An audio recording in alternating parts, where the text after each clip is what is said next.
All right, how's everybody doing? Should be live. Hotep, hey, this is Michael Imhotep, founder of the African History Network, host of the African History Network show. I'm a talk show host, researcher, lecturer, writer, and historian.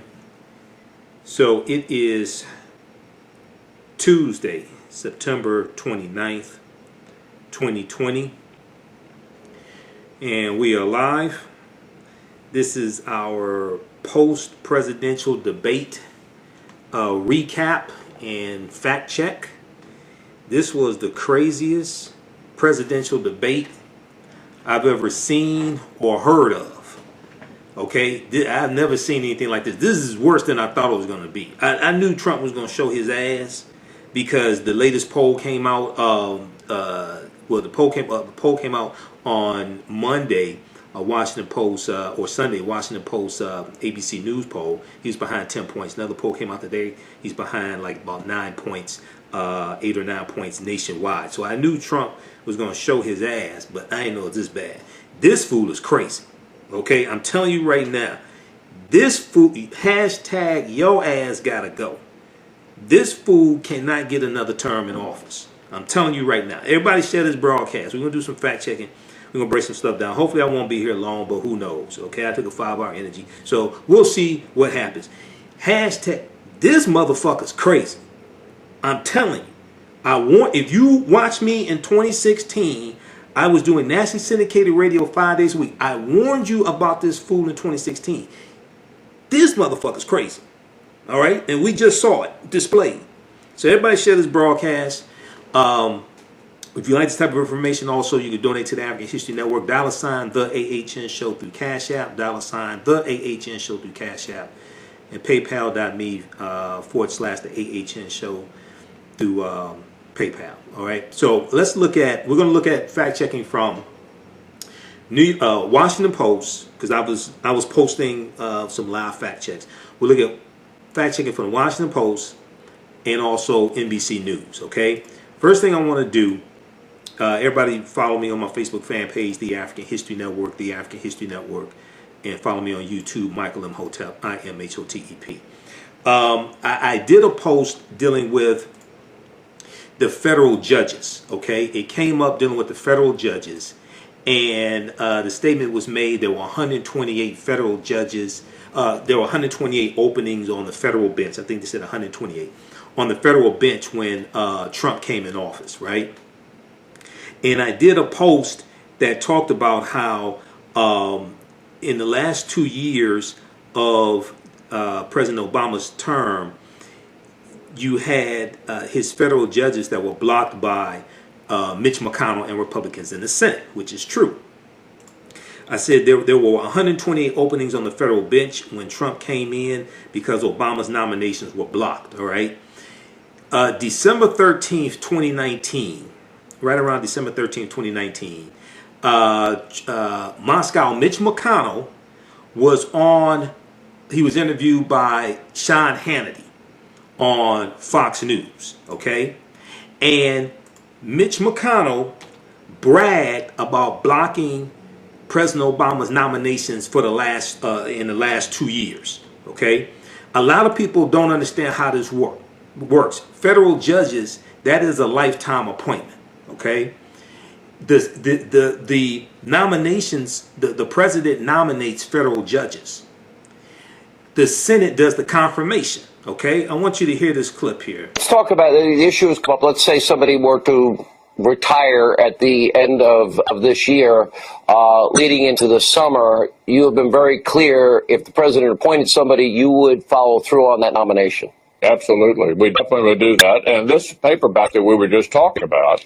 The president's foreword is about judges. My afterword catches up what's happened during the Trump administration on judges. Because my memoir came out 3 years ago, before the president was elected. What we've done here, the president and I together, with this paperback that you've shown on the screen, is to talk about how the judge project came about, how it went forward. If you were to recall, Sean, the most important decision I've made in my entire political career was not to fill the Supreme Court vacancy when Justice Scalia passed away. That was the beginning. And now we've got an exclamation point here after 3 years that we thought the public would be interested in reading about. That's why the president and I collaborated on this paperback. I was shocked that former President Obama left so many vacancies and didn't try to fill those positions. I'll tell you why. I was in charge of of what we did the last 2 years of the Obama administration. I will give you full credit for that. And by the way, take a bow. All right, that was a good line. So here is Sean Hannity with Senator Moscow Mitch McConnell of Kentucky, who's up for re-election November 3rd, 2020. His ass needs to be voted out of office. This is from December 13th, 2019, YahooNews.com. Mitch McConnell brags about blocking Obama for 2 years, then laughs about it. See, Republicans work tooth and nail to maintain control of the U.S. Senate. See, let me back up for a minute. We need to read the U.S. Constitution because we don't understand this shit. This is part of the problem. Okay? This is part of the problem. We don't understand how this stuff works. Okay? Go to loc.gov, Library of Congress website. Go to archives.gov, National Archives. Read the U.S. Constitution. You can read it there free. Okay?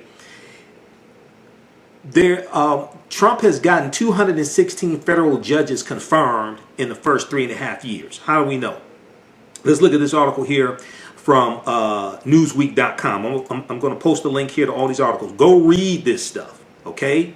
Instead of all this superfluous who slept with who and Jada got mad about what Gail said about Kobe and Snoop and all this bullshit. This is stuff we should be studying because this impacts every aspect of our lives. All right. I'm going to post a link here to this article. This is from Newsweek.com. Trump has appointed 216 new federal judges, and it could be 230 by election day. Trump has appointed 216 new federal judges, and it could be 230 by election day. Now, this is from September 18th, 2020. September 18th, 2020, all right? If this is your first time watching me, usually I don't cuss this much. I'm just pissed off because this motherfucker's crazy. I'm telling you. And he refused to denounce white supremacy. Okay? Because he wants the Proud Boys and the Boogaloo Boys and these other white supremacist organizations, he wants them to go to the polls to do poll watching for him, to try to suppress the vote. Okay, this is what this is about. All right. So since the start of his presidency, Donald Trump has appointed at least 216 federal judges to U.S. federal courts, and it could be 230 by election day. The Republican-led Senate has helped Trump appoint federal judges at a historic rate. And just this past week, 6 new judges nominated by Trump were confirmed by the Senate. Among the 6 judges, 3 filled vacancies in Los Angeles courts, 1 filled a vacancy in San Diego, and 2 were appointed to courts in the Southern District of Illinois. Now, read the rest of this article. This is from September 18th, 2020. This is from Newsweek.com, September 18th, 2020, from Newsweek.com. And we're going to post this link here on the thread of the broadcast. I'm going to give you a bunch of articles. Make sure you read this stuff, okay? This is critical. Politics is the legal distribution of scarce wealth, power, and resources, and the writing of laws, statutes, ordinances, amendments, and treaties, their adoption, interpretation, and enforcement. This is what politics is. So if you're not familiar with me, I'm Michael Imhotep, founder of the African History Network, host of the African History Network show. I'm a talk show host, researcher, lecturer, writer, and historian. Been doing radio 10 years. We do the African History Network show Sundays, 9 p.m. to 11 p.m. right here on Facebook and YouTube, and also broadcast on 9:10 a.m. the Superstation WFDF in Detroit. I'm a radio talk show host here in Detroit also. All right. Now, Republicans work tooth and nail to maintain the U.S. Senate, to gain control of the U.S. Senate in 2014 and keep control of the Senate because they want to get as many ultra-conservative, largely white male judges, very young white male judges confirmed to the federal courts. All right. Why is this? This all has to do with the year 2043. 2043 is the year that is predicted, that the Census Bureau and the demographers are predicting that white people will no longer have a majority population in this country. Right now, white people are about 63% of the U.S. Population. Okay? So because they see this is coming, because they realize they're not going to win the fight with the population fight, they want to control the courts, the federal courts and the U.S. Supreme Court for the next 25, 30, 40 years. That's what all this is about. That's what this fight is about. Okay? So they say, well, look, you may have a larger population, okay, non-white people, but we're going to control the federal courts. All right? So then that way we control federal law for the next 25, 30, 35, 40 years. That's what this fight is about. Now, what people don't understand is that you need control of the federal courts to rule on things like affirmative action, rule on things like the Affordable Health Care Act, federal courts and U.S. Supreme Court. You have the district federal courts, then you have the Federal Appeals Court, then you have the U.S. Supreme Court, highest court in the land. Go to justice.gov. Justice.gov is the official website of the Department of Justice. Go to justice.gov, which is the official website of the Department of Justice, and read, and there they have a hierarchy chart of the federal courts, and they explain the whole federal court system to you. In 2016, now I was doing nationally syndicated radio 5 days a week in 2016 for the leading up to the presidential election, and I saw about 100 campaign speeches that Donald Trump did. Well, actually more than 100, between 100 campaign speeches and interviews that he did. And I saw dozens of interviews with Donald Trump supporters. Many of his supporters, or people who were going to vote for him, a lot of people that voted for Trump in 2016 weren't in love with Trump. They saw him as a means to an end. They said this is about the courts. Their main issue was conservative federal judges overturning Roe versus Wade, Supreme Court nominations, taking control of the Supreme Court, making the Supreme Court, getting Supreme Court nominations so you can have conservative judges on the Supreme Court. This is what they were focused on. All right? They're planning 25, 30, 35, 40 years in advance, and many of us are planning first of the month to the end of the month, first of the month to the end of the month. We didn't understand that. Okay? This is understanding strategy, understanding politics. Politics is the legal distribution of scarce wealth, power, and resources, and the writing of laws, statutes, ordinances, amendments, and treaties, their adoption, interpretation, and enforcement. Okay? I'm going to get to some of the fact checking there, but I got to give you this background information. Understanding how important the courts are. This is why they're trying to ram through Amy Coney Barrett, and you got less than 40 days before the election. This is why they're trying to ram this through. Okay, and McConnell is not clear if McConnell wants to really have this have the vote on her before or after the election, but they want to ram this through, and Trump definitely wants to ram this through because Trump wants to try to shave off enough votes, invalidate enough votes, so then this has to be adjudicated or litigated and go to the U.S. Supreme Court. And then if he pushes through this third Supreme Court nomination, the court will be 6-3 in favor of Republicans. And he's trying to steal an election in the U.S. Supreme Court. He's already talked about this. He already said that this election could end up in the U.S. Supreme Court, and it's no good having a 4-4 tie in the Supreme Court. He wants to have this. This is what this is all about. This is about raw, naked power. This don't have nothing to do with morals. This don't have nothing to do with saving the little children. They're fighting for raw, naked power. Okay? We have to understand this and defend ourselves against these attacks. All right, now, to understand how important the courts are, this is from AM Joy, Joy and Reed show on the weekends, MSNBC.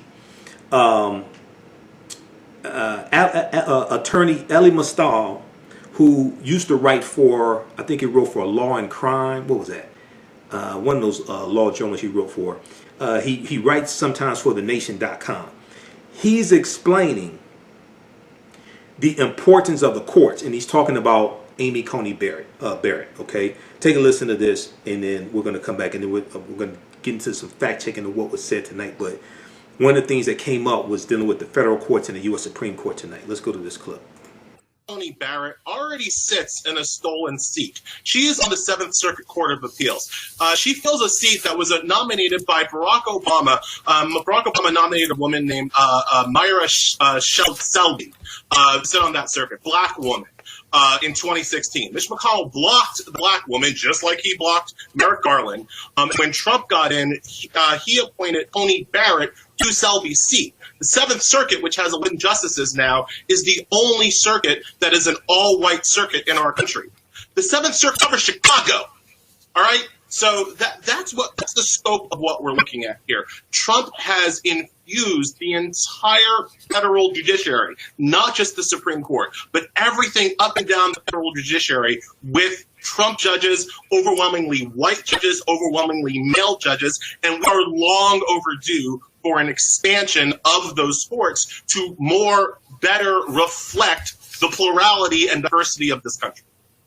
So one thing I find interesting is that the right has made this an issue for their base. This has always been what they took with them into the voting booth. The left has not. And the irony of this is that the impact that the courts have disproportionately impact folks on the left, more specifically people of color.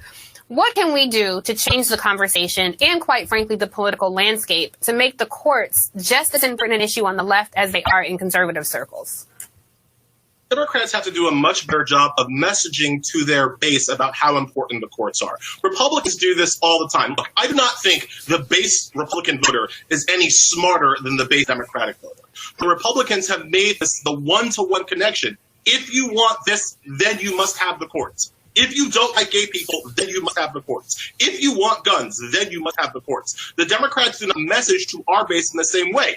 If you want climate change, then you must have the courts. All right. If you want reasonable gun reform, then you must have the courts. If you want health care, then you must have the courts. The Democrats never make that one-to-one connection. And I think part of the problem is, frankly, arrogance. We are right. We know we're right. More people agree with us. And we think that being right and being, and being in the majority is enough to push the ball. It ain't.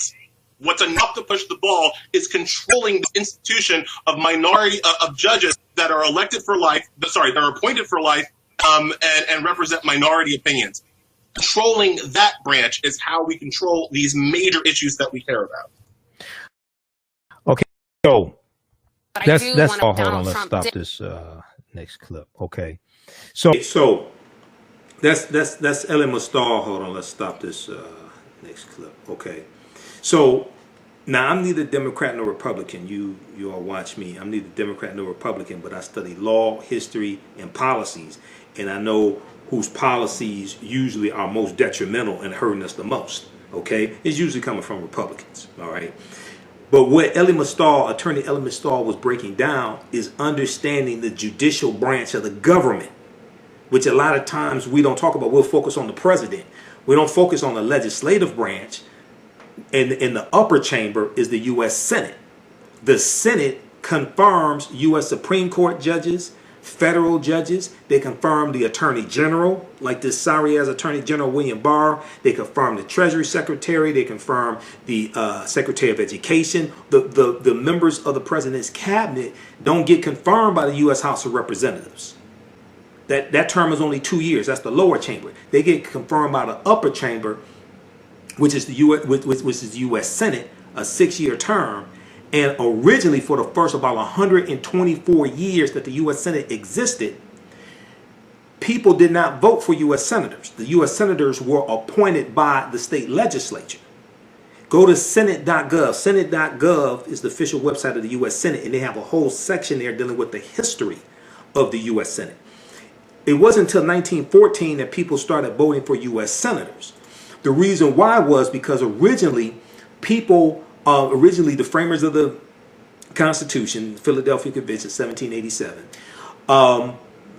they felt that the position of a U.S. senator was so important because the U.S. Senate had the power to impeach a president and remove a president from office. Therefore, they did not want the senators to feel pressure from constituents and feel pressure from the public and worry about being reelected. They wanted them to be insulated from the politics. So for about the first 124 years or so, 125 years, people didn't even vote for U.S. senators. That changed for the first time in 1914. Okay, go to Senate.gov and read the history of the U.S. Senate. So what Elie Mystal is doing is showing the connection between bills passed in the legislative branch of government, then when they get challenged in court, having federal judges, okay, the right type of federal judge, to rule properly on these various cases. Republicans understand that. Democrats don't. Many African Americans don't. I'm neither Democrat nor Republican. There's things Democrats do I disagree with, but I agree with them a lot more than many Republicans. But we have to understand law. We have to understand that judicial branch of the government, okay? Because many of us don't understand law. And when I teach about 6 principles of political self-defense, understanding how laws and policies impact the economic conditions of African Americans, things like this is one of the things we talk about. Now, a lot of people say, well, the laws were created to trap us. They're not for us. The laws were created, to be against us. Well, if the laws were created to be against African Americans, shouldn't we understand the law better than white people understand the law? Shouldn't we know where all the booby traps are and all the pitfalls are so we don't get caught up in it? And we know how to navigate around that? This is understanding political self-defense. We need to understand this better than they understand it. If they're trying to use it to trap us, that's just logical. All right? Okay, let's continue. How's everybody doing? Everybody share this broadcast on your social media platforms. Invite your friends to tune in. Okay, so we're doing a recap of the presidential debate. Joe Biden, Donald Trump, first presidential debate. Chris Wallace did a horrible job moderating. He had a big challenge. They need more than one person moderating. With this ignorant ass Donald Trump, you need like 3 or 4 people moderating. Okay, seriously. You can't just have one person moderating. So let's look at some of the statements that were made. So first we talked about the federal judges. And it came up that 128 federal judges, 128 nominations from President Obama were blocked. And that was in the last 2 years. We played the clip from Moscow Mitch McConnell. McConnell and Republicans in the Senate blocked President Obama's nominations. It wasn't just Merrick Garland for the U.S. Supreme Court. It was at the federal for the federal bench also. Okay, so let's look at some of the fact checking from the Washington Post here. Let's go to the Washington Post. All right, let's look at some of the things. I'm looking at their fact checking. If you go to WashingtonPost.com, you'll see it. Let's look at a recap of some of the things that happened. So Donald Trump and Democratic nominee Joe Biden met in the first of 3 scheduled debates. Now I don't know what the hell is going to happen in the next 2 debates. This one at Cleveland's Case Western Reserve University and moderated by Chris Wallace of Fox News. I thought Chris Wallace was going to lose it a couple of times with Trump. And tell him, sit your ignorant ass down. The topics addressed were the Supreme Court, as Trump nominee Amy Coney Barrett meets with Republican senators, the COVID-19 outbreak, 205,000 people dead because of Donald Trump. Okay, and you see me break this down. How he when he was interviewed by Bob Woodward February 7th, he admitted to Bob Woodward that he knew the severity of it of COVID-19, but he was downplaying the severity of it to the public. Okay, so and there still is no national plan to deal with coronavirus either. There still is no national plan to deal with coronavirus. Actually, if we look here, just show you this quickly. And then before February 7th was one of the interviews with Bob Woodward. February 7th, Donald Trump said, "It's a very tricky situation. It goes through air, Bob. That's always tougher than the touch. You know the touch. You don't have to touch things, right? But the air, you just breathe the air, and that's how it's passed. So February 7th, 2020, Donald Trump knew coronavirus was transmitted through the air, and you could breathe it in. He knew this, but he was downplaying the severity of it in public. And then February 28th, he said that coronavirus was the Democrats' new hoax. All right. The month before that, January 28th, you read this article from Washington Post. Woodward book, Bob Woodward. Trump says he knew coronavirus was deadly and worse than the flu while intentionally misleading Americans. January 28, 2020, Robert O'Brien, who was Donald Trump's then national security advisor, briefed Donald Trump on coronavirus and the severity of it, what they knew at that time. And he said, National Security Advisor Robert O'Brien said, this will be the biggest national security threat you face in your presidency. This is what he told Trump. Trump ignored this, okay? Read this extensive article here from the Washington Post. Woodward book, Trump says he knew coronavirus was deadly and worse than the flu while intentionally misleading Americans, okay? So, check that out. All right, so they talked about coronavirus, they talked about the economy. Donald Trump inherited a relatively healthy economy from the Obama-Biden administration, and because of Trump's incompetency and because he mishandled coronavirus, it destroyed the economy. You had 113 consecutive months of private sector job growth, okay? 113 months of consecutive private sector job growth that ended under Donald Trump. It started under the Obama administration. It ended earlier this year. Now you have, in the last 28 weeks, is right at about 30 million people unemployed because of coronavirus. It's expected half of these jobs won't come back. And when you look at the article from Forbes.com that you hear me talk about a lot, which deals with how the coronavirus has devastated small businesses. 41% as of April this year, 41% of African American owned businesses have been wiped out because of this coronavirus economy.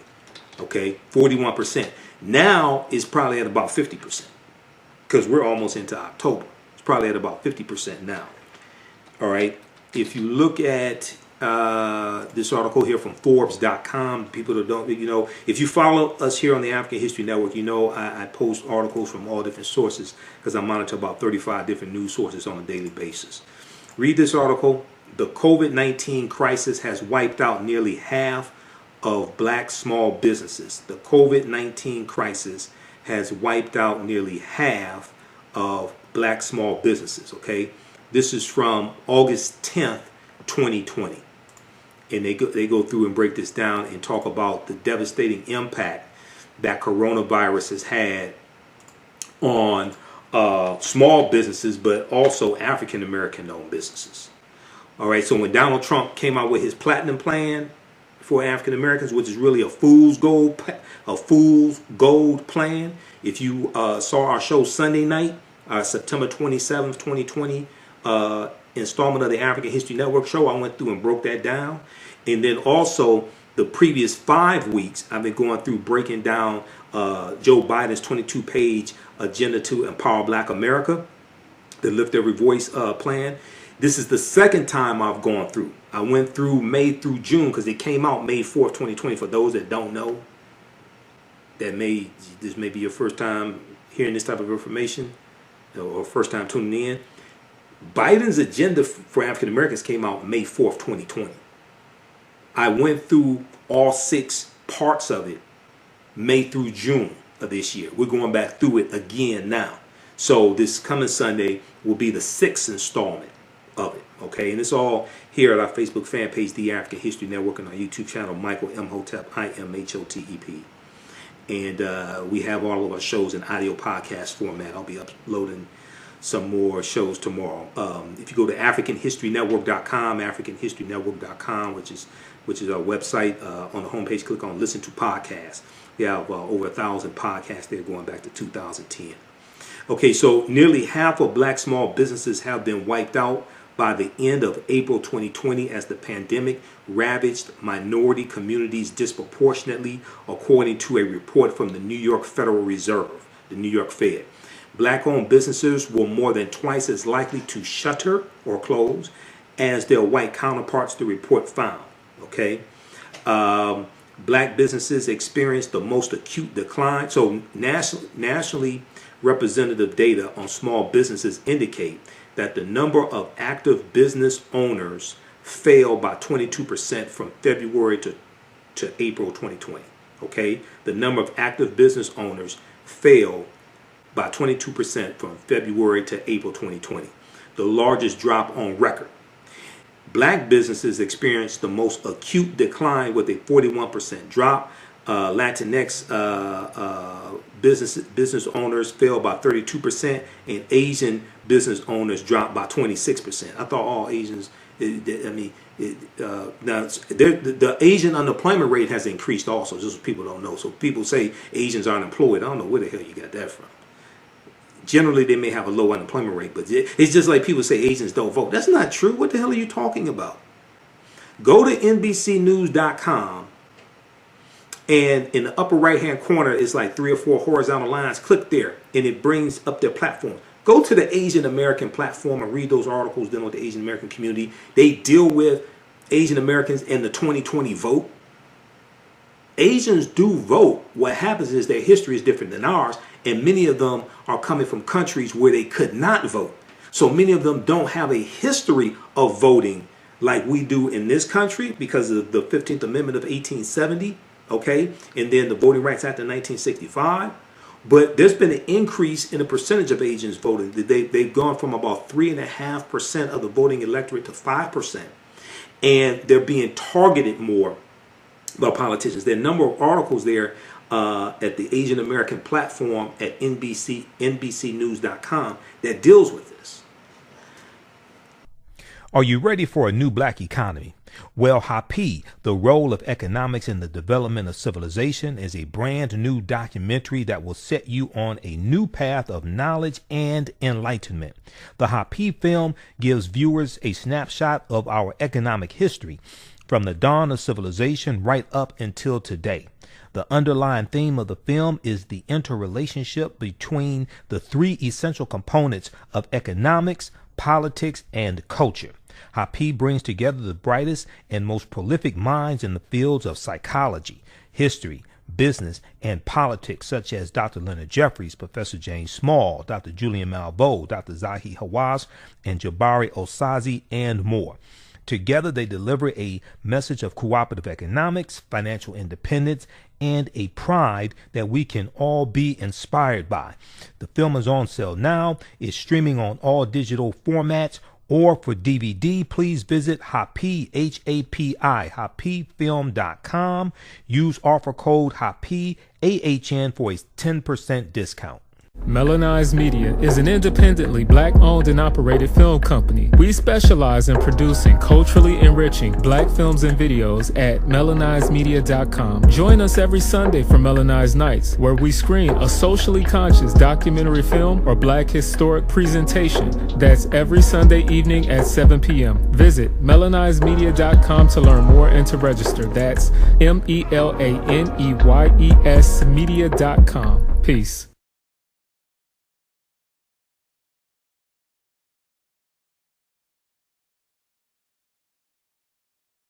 So I don't know where people got this nonsense from, Asians don't vote. That's just not true at all. Okay, so read this article from Forbes.com, okay? Let's go back to, I want to go back to the Washington Post.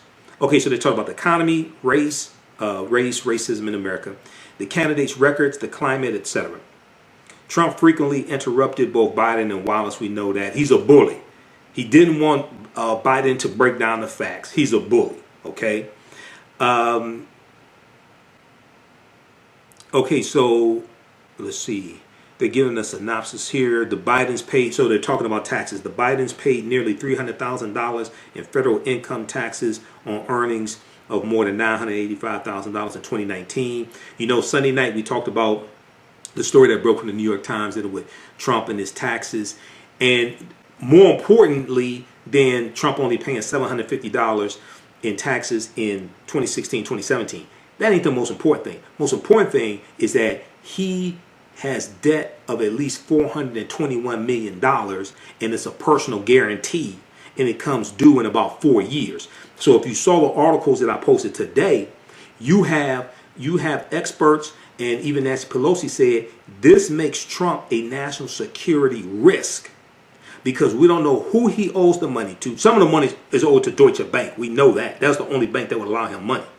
But we don't know if he owes money to foreign countries. We know he owes money to Deutsche Bank, which is problematic because a few years ago, Deutsche Bank had to pay a $600 million fine to the U.S. federal government because they were caught laundering $10 billion in money from Russia. Okay, research that, Deutsche Bank. Okay, so because we don't know who he owes the money to, we don't know how much of a risk he is. And when you look at Jared Kushner, Jared Kushner owes Deutsche Bank $285 million. There's no way Jared Kushner should have a national security. There's no way Jared Kushner should have a top-level security clearance because he's a security risk because of the amount of money he owes. This is stuff we've never seen before. So then when it came up tonight where Trump has not confronted Vladimir Putin for putting the bounties on soldiers' heads, U.S. soldiers' heads in Afghanistan, and Trump has admitted he's had a number of conversations with Putin since that story broke, you have to ask the question, why? When he talks about he loves the military so much, we've done so much for the military, you have to ask the question, why? Okay, so Joe Biden leads Donald Trump by 8 percentage points nationally. A poll came out today, 51% to 43%, according to a Washington Post average of polls. That was a Washington Post average of polls. And then a couple of days ago, the poll came out, Washington Post ABC News poll. Biden was leading Trump nationally by 10 points. Biden's margin is the same in Pennsylvania and smaller in other key states, 7 points in Wisconsin, 7 points in Michigan, 5 in Arizona, and 1 in Florida. Okay, so let's look at some of the fact checking here. Trump continues his misleading attacks on mail-in voting. Trump knows that if he allows this mail-in voting to take place, he knows they're going to vote his ass out of office. So what he's trying to do, he put LaJoy in charge of the U.S. Postal Service.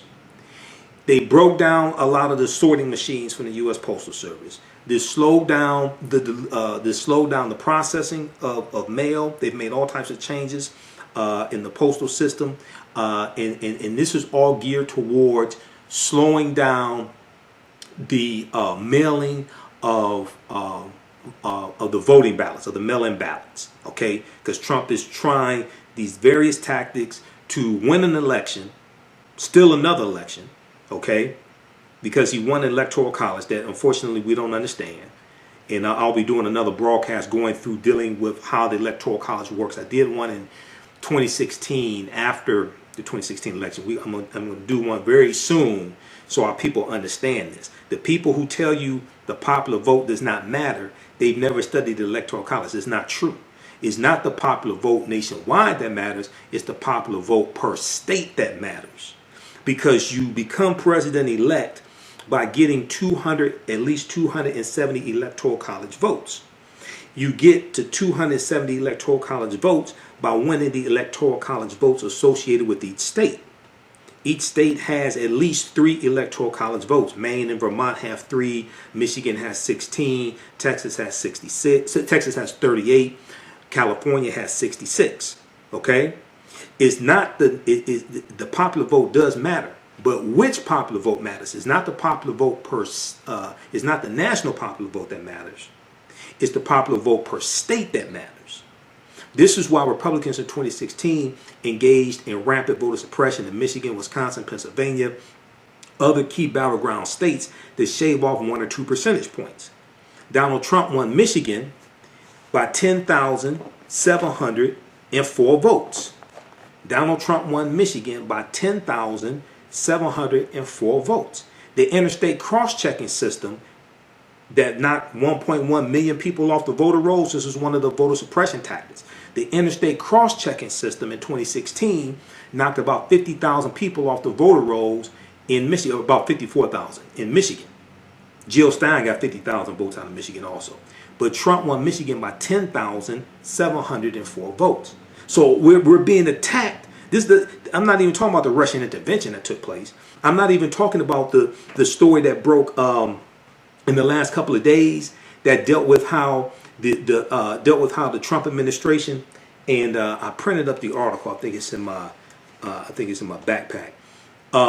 That deals with how the Trump administration targeted African Americans with a campaign to discourage them from voting. They identified 3 million African Americans and identified them as deterrents and targeted them with messages to discourage them from voting. This was in 2016.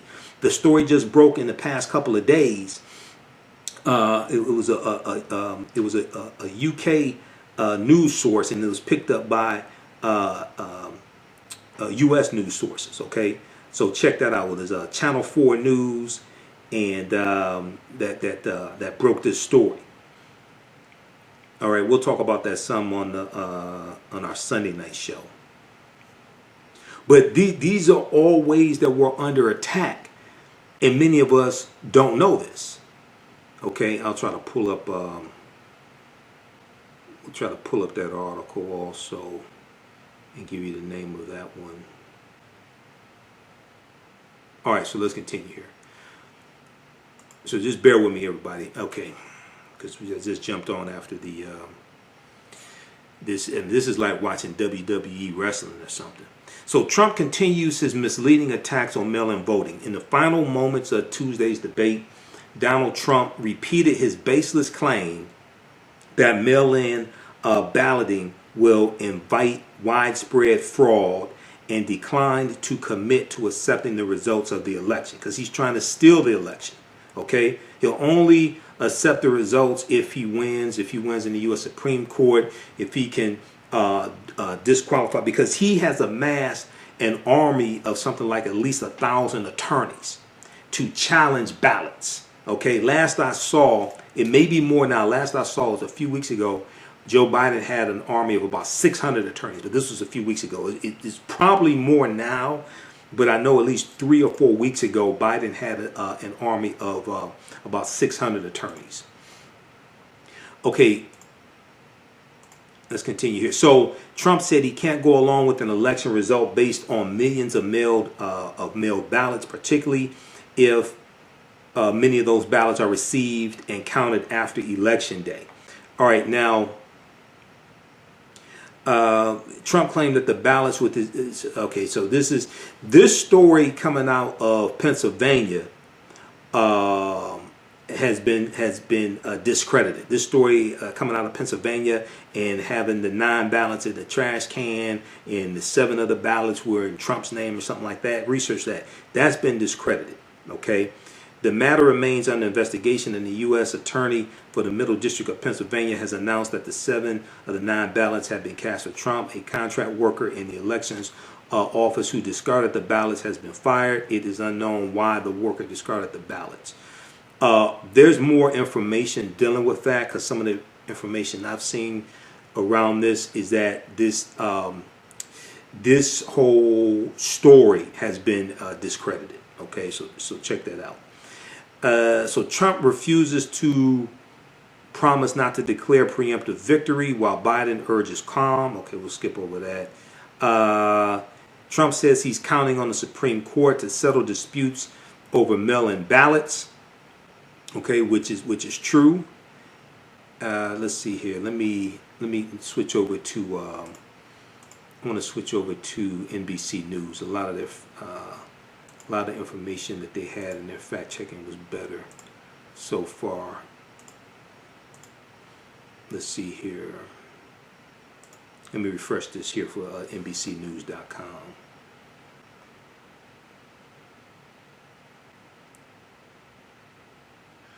All right, okay, so they're going through. Let's go through. Look at the fact check. Whether it's Biden being fact checked or Donald Trump. NBC News looks like they're faster here dealing with the fact check than the Washington Post. I would think Washington Post would be faster because I have a subscription to Washington Post. I pay them each month. So I thought that it just billed me. So I thought Washington Post would be faster, but it looks like NBC News is. Okay, so fact check. Biden says 1 in 1,000 black Americans have been killed by coronavirus. Biden claimed earlier in the evening that 1 in 1,000 African Americans have been killed because of coronavirus, and said that if Trump doesn't do something quickly by the end of the year, 1 in 500 will have been killed. So they say there's no question that black Americans have been severely impacted. We know, okay, 200,000 deaths, a little more than 200,000 deaths, 20% of are African Americans. So you're looking at about at least 40,000 African Americans have died from coronavirus.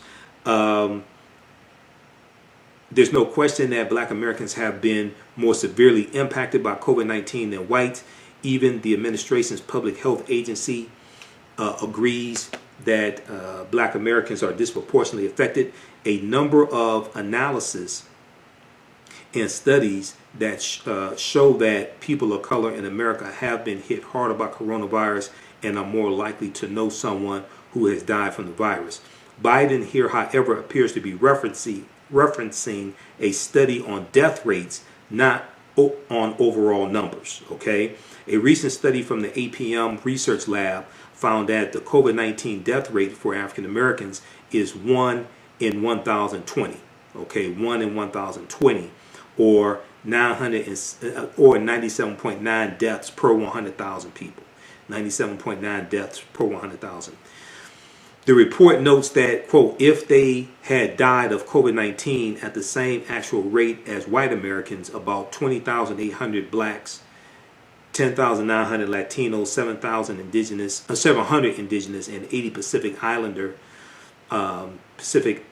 Americans would still be alive. Okay, if the report notes that if they had died of COVID-19 at the same actual rate as white Americans, about 20,800 black Americans would still be alive. But that study does not address how the disparity in death rate will change by the end of the year. NBC News has reached out to the Biden campaign for additional information. All right. Okay. Some stupid things I'm just going to skip over. Kellyanne Conway did say that violence in the streets benefits the Trump administration. Fact check: did Kellyanne Conway say violence and chaos help Trump's cause? Because I heard her say it. Trump disputed a broadside attack by Biden that Kellyanne Conway, his senior advisor, Trump's former campaign manager and top White House aide, said riots and chaos, quote, help Trump's cause, end quote. But Conway did make comments along those lines in late August. His own, okay, so that is true. And let's see here.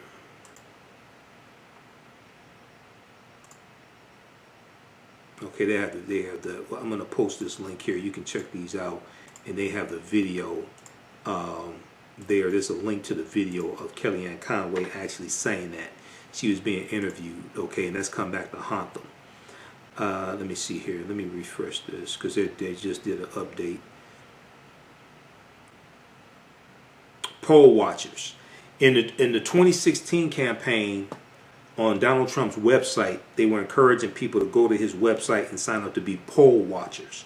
Okay, to go to the polls and watch people, make sure people aren't doing things that are illegal, aren't cheating when it comes to voting. They're trying to intimidate, but they're not telling these white people to go be poll watchers in their own communities. They're basically telling them to come into non-white communities and be poll watchers. Okay, they're not saying go to your neighborhood polling place and be a poll watcher there. That's not what, in general, that's not what they're saying. So Trump says poll watchers were thrown out in Pennsylvania. What really happened? Notice how he targeted Philadelphia, Pennsylvania. He talked about Chicago. He talked about Pennsylvania. He talked about New York. Now he notice he didn't talk about a lot of white rural communities that have been hit hard by opioid addiction and had increases in crime and things like that. Notice he didn't talk about that. He's targeting cities that have a higher African American population or higher Hispanic population. Trump said that his campaign's poll watchers were thrown out of voting sites in Philadelphia, Pennsylvania. He said, quote, "Today there was a big problem in Philadelphia. They went in to watch. They were called poll watchers, a very safe, a very nice thing. They were thrown out. They weren't allowed to watch. You know why? Because bad things happen in Philadelphia." He's targeting Philadelphia, higher percentage of African Americans. Bad things happen in Philadelphia, he said toward the end of Tuesday's debate. Now, I guarantee you on the campaign trail, he'll talk about Philadelphia, he'll talk about Chicago, he'll talk about Detroit, and he'll say this is why we need to have poll watchers go to those communities. Now, the reason why they were thrown out, that's because the poll watchers were not approved to be at that particular location. This is why they were thrown out. A Philadelphia Inquirer reporter, Philadelphia Inquirer newspaper, a reporter for the Philadelphia Inquirer at a Board of Elections satellite office said Tuesday that a woman who said she was hired by the Trump campaign as a poll watcher was not allowed into office. But a spokesperson from the city commissioner's office said that's because satellite voting officials do not qualify as voting places, so poll watchers cannot be given poll watcher certificates to allow them to observe the process. So this is why the woman didn't have the right credentials to be a poll watcher. It wasn't because something illegal or unsavory was going on. This is why she didn't have the right credentials to be a poll watcher. Quote, "The satellite offices are Board of Election offices that provide voter services to residents of Philadelphia for registration, absentee, and mail-in ballots. Individuals are able to go to those offices for those types of services," said Nick Custodio, a Philadelphia deputy commissioner. He said this to NBC News. Okay, so you can read the rest of this. You can read the rest of that fact check. I'm going to post this link here. This is for NBC News, so you don't have to have a subscription. You don't have to pay money to read the articles from NBC News, because the majority of the articles from Washington Post you have to have a digital subscription. It's like $10 a month. One of the packages $15, something like that. I have subscriptions to New York Times and Washington Post because I read them every day. How's everybody doing? Okay, welcome to our, this is our first presidential post-debate briefing, recap, fact check. It was a crazy, crazy ass debate. I don't know what's going to happen in the next two debates. I don't know what's going to happen in the next two debates, okay? Donald Trump was totally belligerent. And he just showed his entire ass tonight. So this is crazy. So we're going to continue. Also, if you like this type of information, you can donate to the African History Network. $ the AHN Show through Cash App. $ the AHN Show through Cash App. Then also through PayPal, paypal.me/the AHN Show, paypal.me/the AHN Show. That helps us keep doing the research, broadcast on Sunday night shows, stay on the air, etc. Okay, so let's keep going here. Let's looking at some of the fact checking from NBC News, and we'll go back and look at Washington Post here in just a minute. This one right here. Fact check: did Obama hand Donald Trump the slowest recovery or a booming economy? Now, Donald Trump continues to lie and say we had the greatest economy in the history of the world. We had the greatest economy in the history of America. That's not true. When you look at it based upon GDP, percentage of GDP, no, is not the greatest economy in the history of this country, anything like that. All right. Donald Trump inherited a relatively healthy economy from the Obama-Biden administration. There were 15.1 million jobs created during the 8 years of President Obama. 2.95 million jobs went to African Americans. He inherited a relatively very low unemployment rate as well. The unemployment rate continued to fall under Trump. Okay, but then but also what's important to note is that the economy was slowing down under Trump. You had 113 consecutive months of private sector job growth. It starts under the Obama administration. Most of it was under the Obama administration, continues under Trump. The last 3 years of the Obama administration, 1.5 million jobs were created, and that was more jobs were created in the last 3 years of the Obama administration than the first 3 years of the Trump administration. Notice how Donald Trump never gives the Obama-Biden administration any credit for handing off a largely healthy economy to him. Notice this. It's just he did all this himself. Okay? So fact check, did Obama hand Trump the slowest recovery or a booming economy? Donald Trump claimed that the Obama-Biden administration had the slowest recovery since economic recovery since 1929. Okay? And then he says when the stock market goes up, that means jobs. It also means 401ks. So Biden replied by saying, look, we inherited the worst recession short of a depression in American history.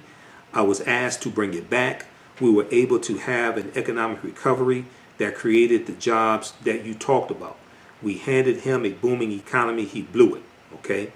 Now, just as a side note, I've lived in Detroit all my life. The Obama-Biden administration saved General Motors and Chrysler.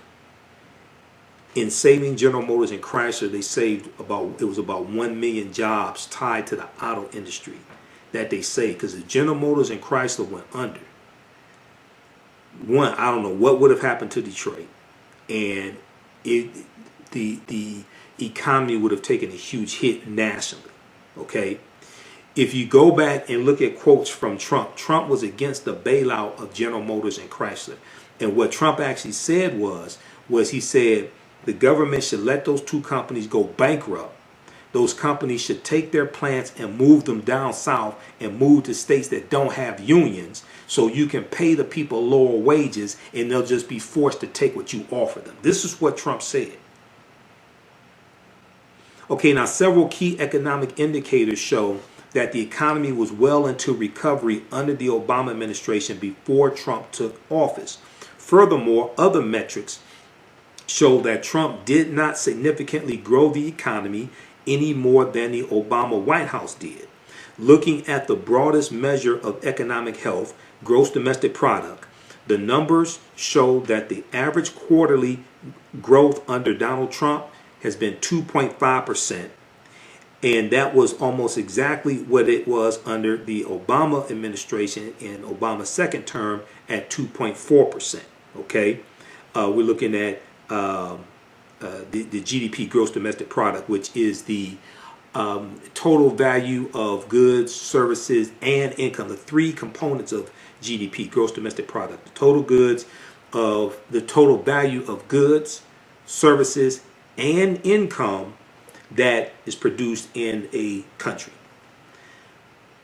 Okay, so the Trump administration has rightly taken credit for having low unemployment during his presidency, but the idea that Trump rebuilt the economy is misleading because he did not. Unemployment under President Obama had already been trending downward in December of 2019 before the coronavirus pandemic hit. The U.S. unemployment rate was a scant 3.5%, the lowest it had been in 50 years. Go to BLS.gov, Bureau of Labor Statistics, BLS.gov, that's the Labor Department. Search for how is the unemployment rate calculated?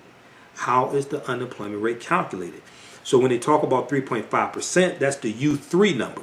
There's 6 different main unemployment metrics, unemployment rates, U1 through U6. They represent different things.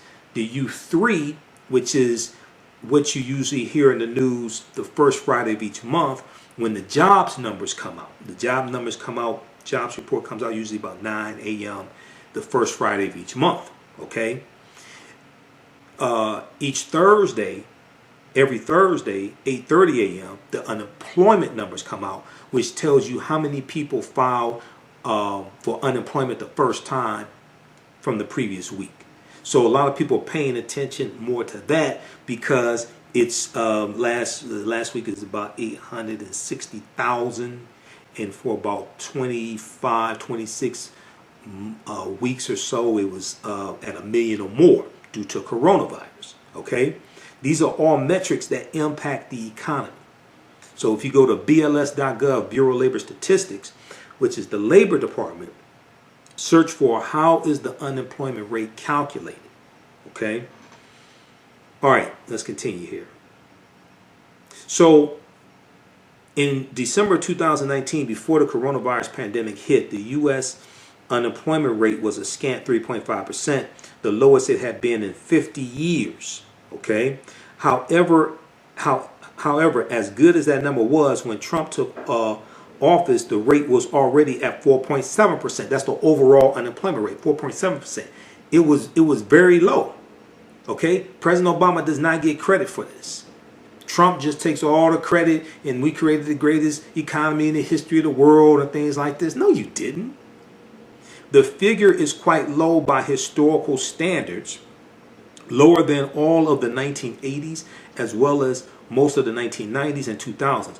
In fact, President Obama saw a much steeper drop in unemployment in his second term, a 3.3%, a 3.3 drop in the rate, than Trump did in his first 3 years, a decline of 1.2 points. Plus, there was 1.5 million jobs created in the last 3 years of President Obama, and it was more than the number of jobs created in the first 3 years of the Trump administration. Trump will never admit that, though. All right, let's continue here. How's everybody doing? Let's see here. Let me look at this this one post, because I did a Facebook post here dealing with the jobs. 1.5 million more jobs created in the last 3 years of Obama than the first 3 years of Trump. All right, so the number under Trump appear to be the continuation of a trend, not something new. Job creation numbers offer more evidence for this. On average, there were more jobs added monthly in Obama's second term than there were in Trump's first 3 years. So when I do radio here in Detroit, I'm on Sunday nights, but even when I was on, when I was doing the morning show, Wake Up with Steve Hood, and I was on every Thursday, it was on like 7 a.m., 8 a.m. in the morning. And you have a lot of these white Donald Trump supporters call in. Those are some of the most ignorant ass people, because once they get past their talking points that they got from Fox News, they have no clue what to say. When you start breaking down unemployment numbers to them and GDP, things like this, they don't know what to do. These are, this is a cult. This is a cult of personality. On MSNBC, Joy Reid talked about the difference between, the last few weeks or so, she talked about the difference between a religion and a cult. And she said, in a religion, your savior dies for you. In a cult, you're asked to die for your savior. See, when you look at Trump and he has 500, 600 people there close together at a rally, and most of them are not wearing face masks, okay? Surgical masks. That's a cult. Because those are super spreader events. You're going to have a lot of these people getting coronavirus, and a lot of them going to end up dying. I'm just going to be honest. A lot, unfortunately, bless their little hearts. A lot of them are going to end up dying because a lot of them have lost their jobs, lost their health care, okay? And, and the crazy thing about it is Trump has them to sign a waiver before they can attend his super spreader event, saying that if they get coronavirus, they get sick, they don't hold the Trump campaign, Donald Trump, anybody responsible. So you know something's wrong if you have to have them sign a waiver like that. All right, let's continue here. We'll be here for a little while longer. So on average, the country created 215,000 new jobs a month under Obama's second term. In Trump's first 3 years, the figure was 182,000. Okay, So the black man's was bigger than Trump's. Trump can't handle that. Okay, see, stuff like this, Trump doesn't want to admit he can't handle this. They are both good numbers, and if you look at the jobs data plotted on a graph, the rise since 2011 actually looks pretty consistent. Okay, there is one indicator that suggests a change under Trump: the rise in the stock market. On December 31st, 2019, the Dow Jones Industrial Average, which is an average of 30 corporations, the stock prices of 30 corporations, okay? You have the Dow Jones Industrial Average, you have the New York Stock Exchange, you have NASDAQ, you have Standard & Poor's. So you have different stock exchanges, okay? But the main one, the most popular one, is the Dow Jones Industrial Average. Okay, so on December 31st, 2019, the Dow Jones Industrial Average was at 28,538. Okay, this was up 56% from 18,332, where it was the day Trump was elected in 2016. From Obama's second election day until 2016, the Dow climbed 38%. So we saw the Dow hit record highs under President Obama.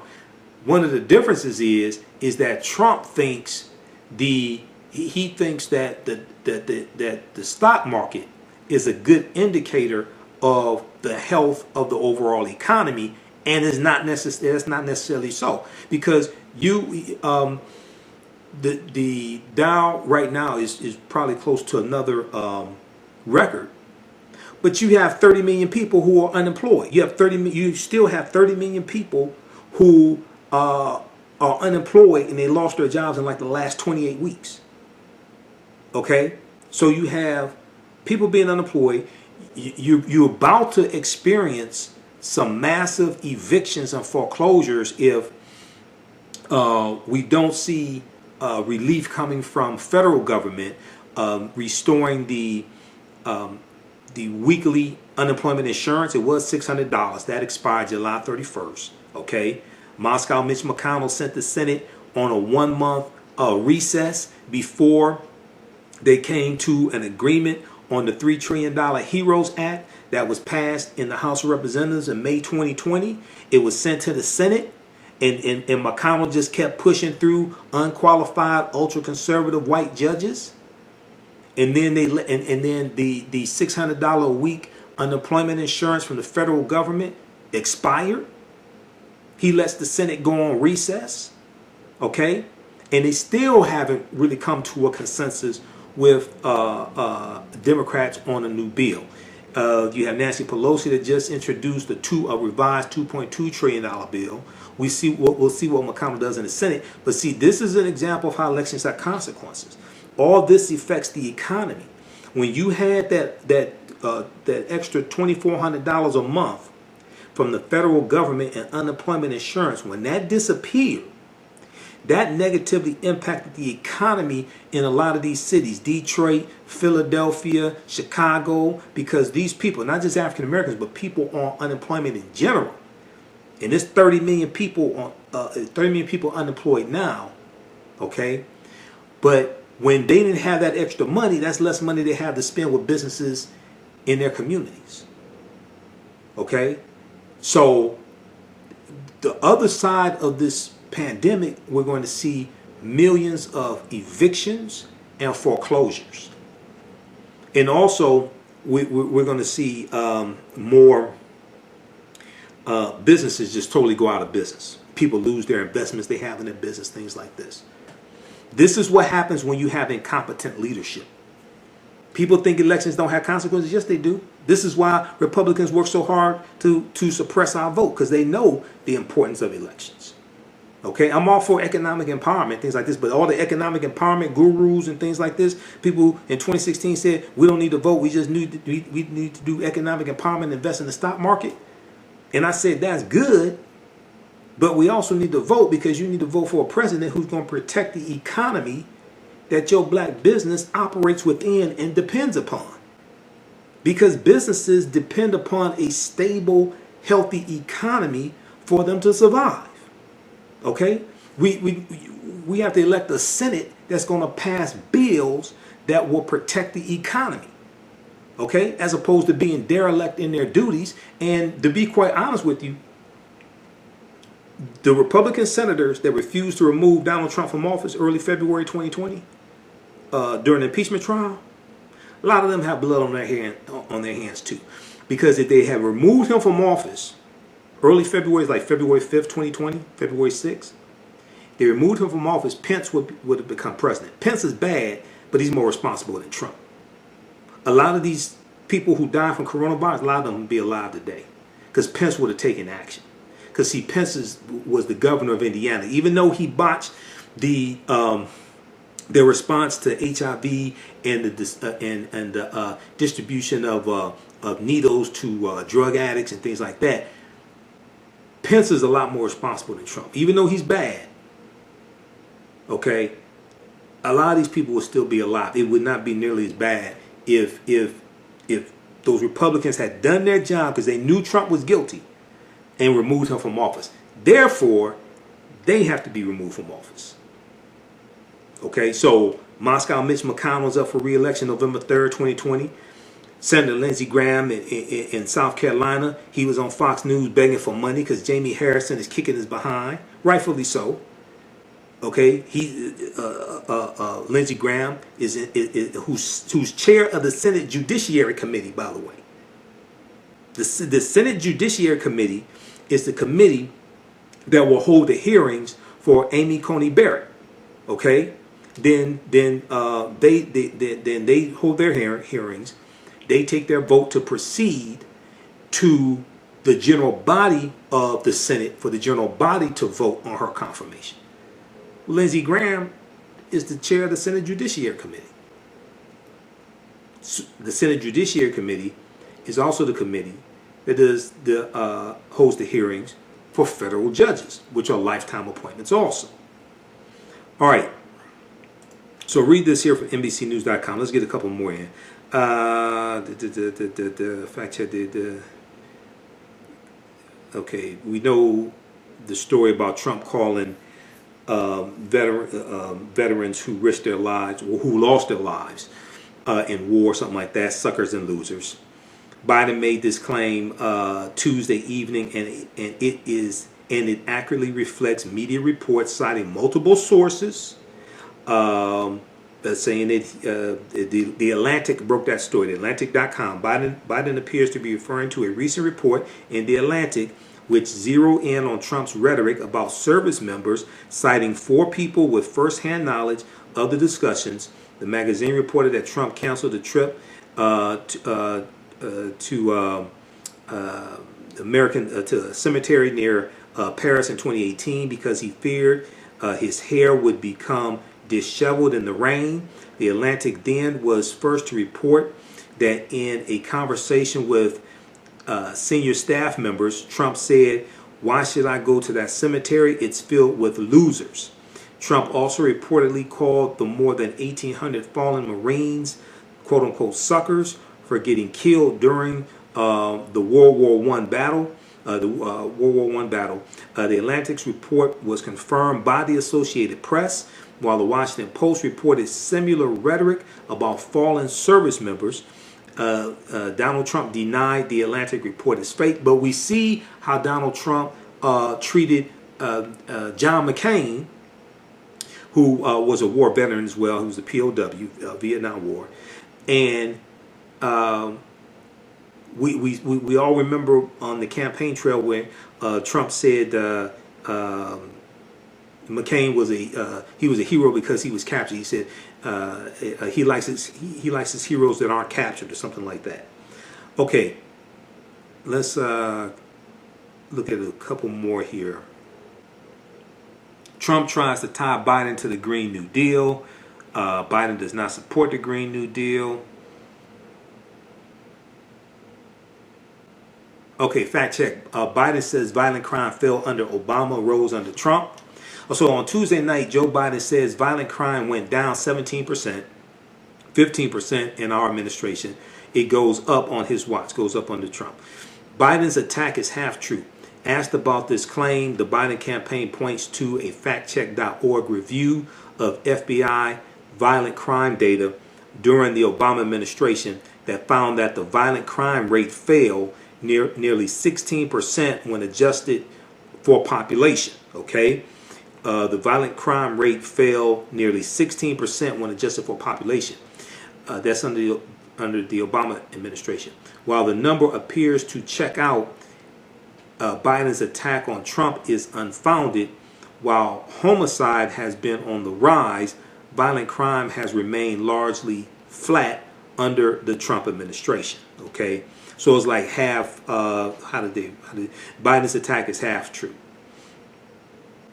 Okay, let me load some more here because they've added some more. Just give me a minute here. Let's flip over. How's everybody doing? Okay, everybody share this broadcast on your social media platforms. We'll be here for a few more minutes. Follow us on our Facebook fan page, The African History Network, The African History Network.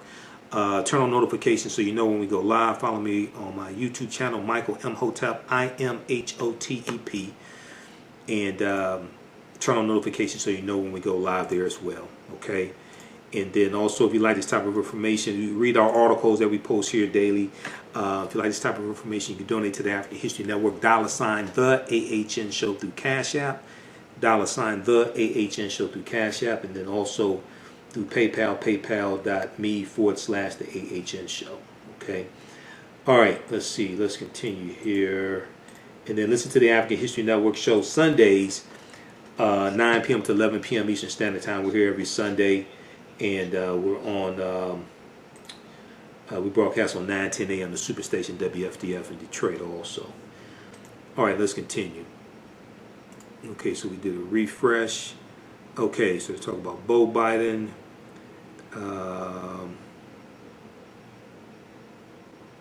Relying on white supremacist votes. Analysis, relying on white supremacist votes. It should not be hard to... So this is from Jonathan Allen for NBC News. Asked to reject people so motivated by racism that they form groups devoted to it, Donald Trump failed to do so. He seemed like he might do it. He said, quote, stand back and stand by, end quote, whatever that means. He said after asking whom he was supposed to condemn.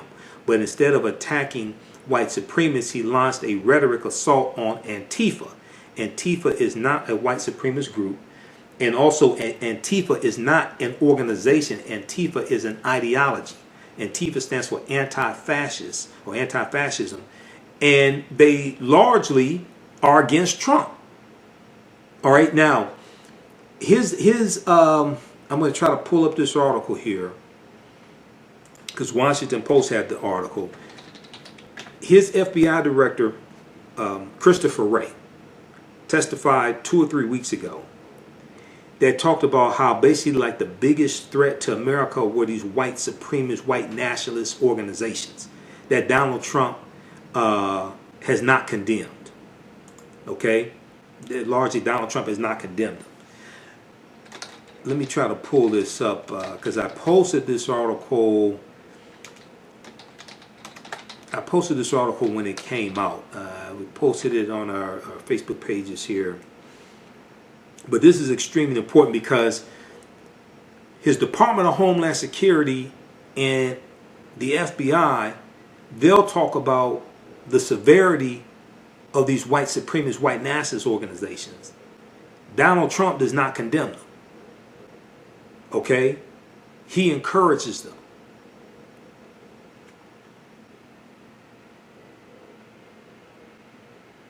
FBI director says why, let's see, interference would be a major challenge. Let's see. I think it's in this article here. We'll pull this up. Okay, let's continue.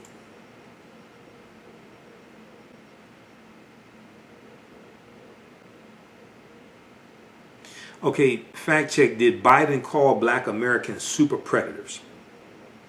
Donald Trump said, look at the crime bill 1994. And we've talked about the 94 crime bill in the past, and I went through and broke down different parts of it. There's a fact sheet that I show people that breaks down like 18 different parts of the crime bill. When you separate fact from fiction and understand things like 87% of the people that went to prison went under state law, not federal law. You understand that from about 1970 to 93, the U.S. prison population quadruples. It goes from 300,000 in 1970 to 1.3 million in 1993. If you go, this is the year before the crime bill. If you go to bjs.gov, Bureau of Justice Statistics, bjs.gov, and look at the prison population from, say, about 66 to up until now. Because during the 8 years of President Obama, the U.S. prison population continues to drop. It drops to its lowest point in 20 years in December 2015.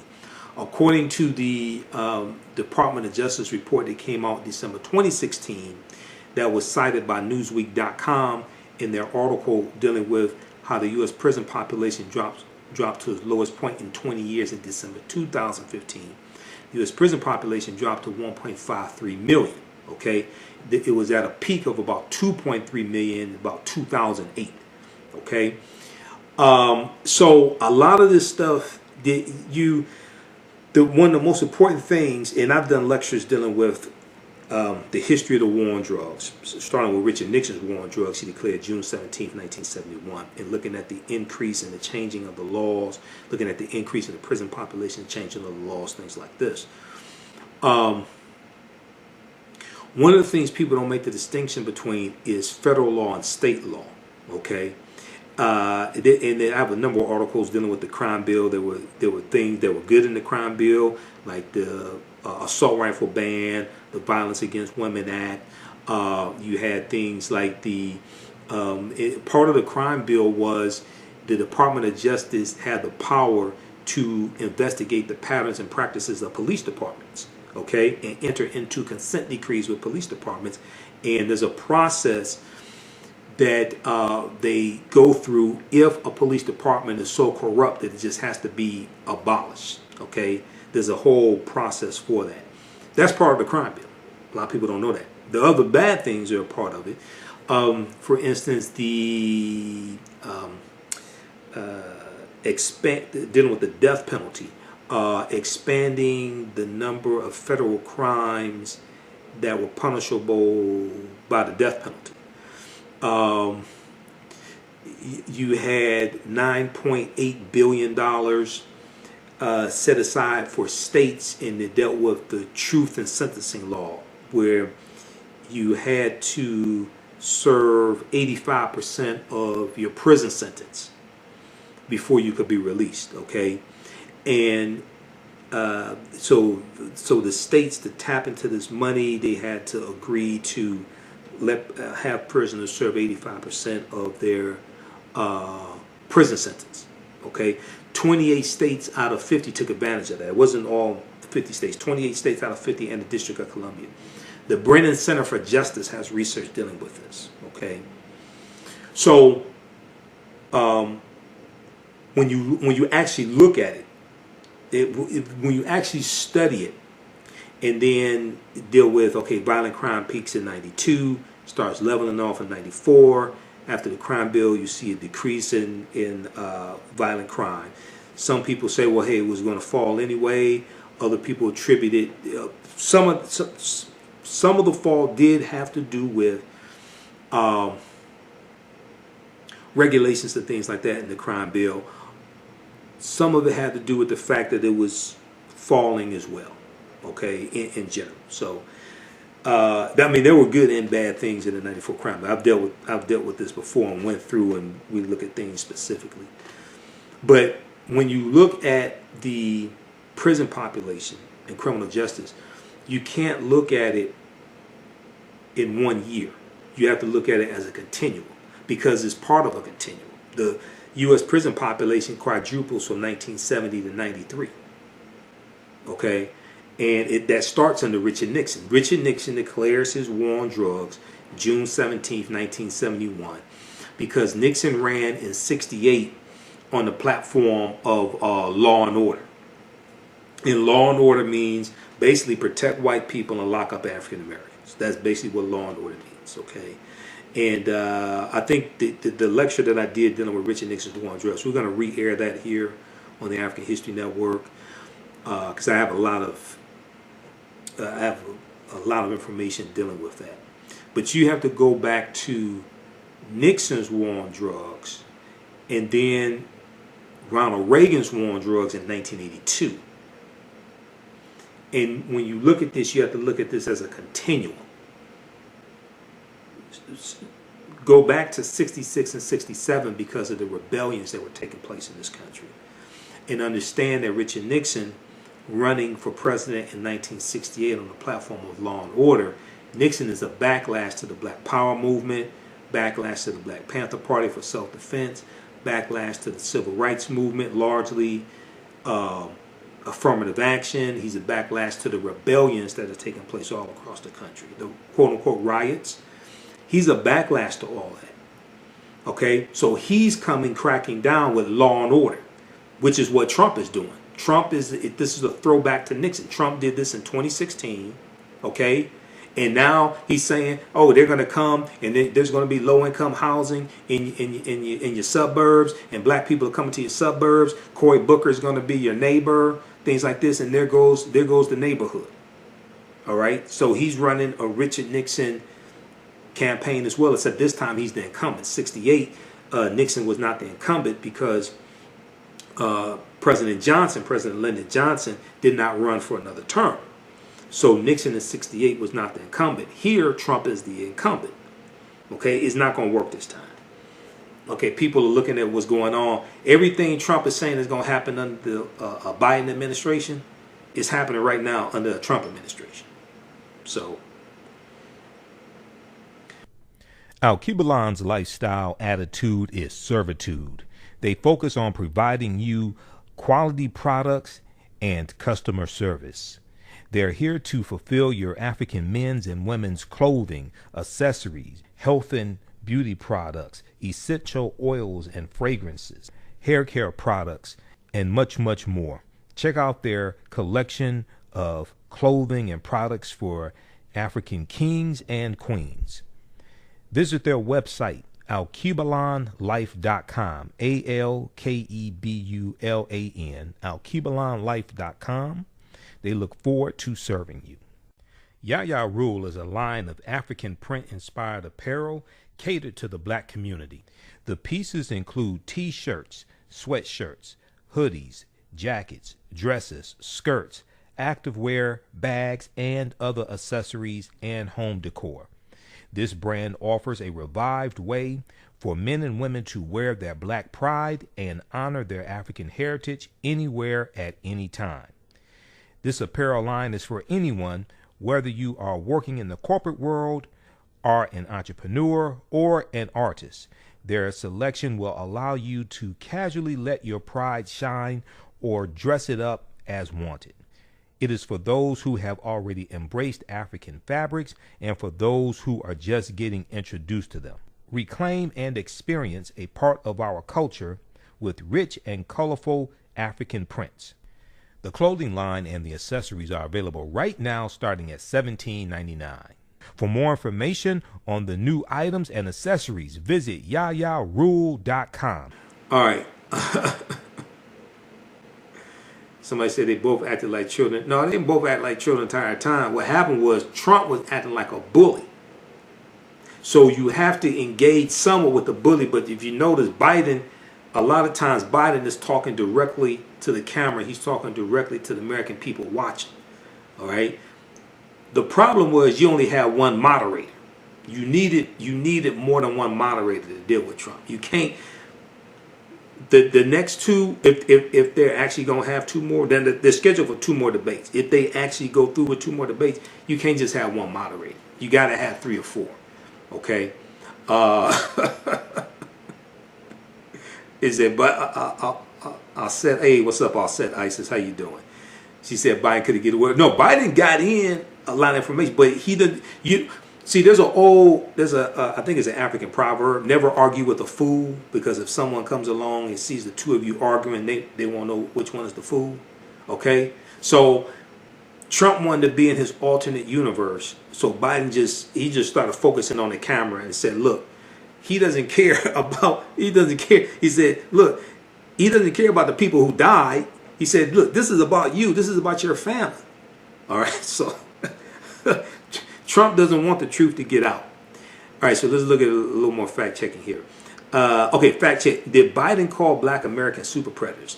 Okay, Trump said, look at the crime bill, 94 crime bill, where you called them super predators, African Americans are super predators, etc. They said this is mostly false. It was Hillary Clinton, then the First Lady, who used the term super predator to advocate for the 94 crime bill. Actually, and also, just a point of fact check. I talked about this in 2016. If you actually go look at her actual statements, and I think I probably have it here because I have thousands of articles bookmarked. Even though I disagree with the term super predator, and thinking back to 94, I don't even remember the term super predator back in 94.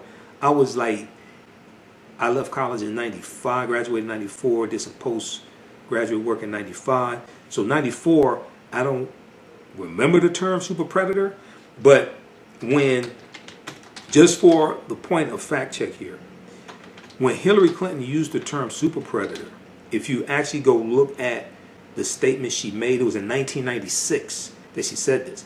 She didn't mention any race whatsoever. Okay, just so people understand. So because a lot of times when people retell the stories, they say, "Oh, she called black people super predators." If you actually go read the actual statements, I'm gonna try to pull it up here. She didn't mention race at all.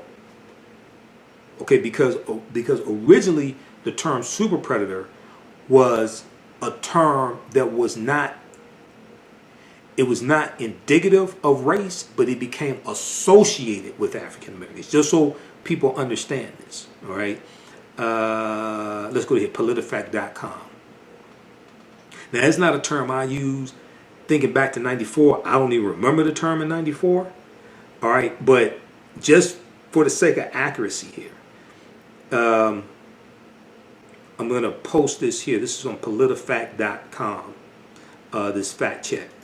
And it shows you the actual statements. It was like 2 paragraphs, I think it was, from 1996 from Hillary Clinton. It breaks this down, all right? Now also, just for the sake of accuracy, and when she was running in 2016, she did come out, when that information came out, she did apologize for using the term. Okay, I disagree with the term. I don't even use the N-word. If you people who know me, people who watch me, I don't even use the N-word. I don't call out people that, things like that. So I disagree with using the term super predator. But she did come out and apologize for it. One of the differences between her and Trump is Trump doesn't apologize for anything. When he's called, he don't apologize for nothing. Okay, so just so people understand. Let's see here, where are we? Okay, let's post this right here for you. So you can read this in its entirety also.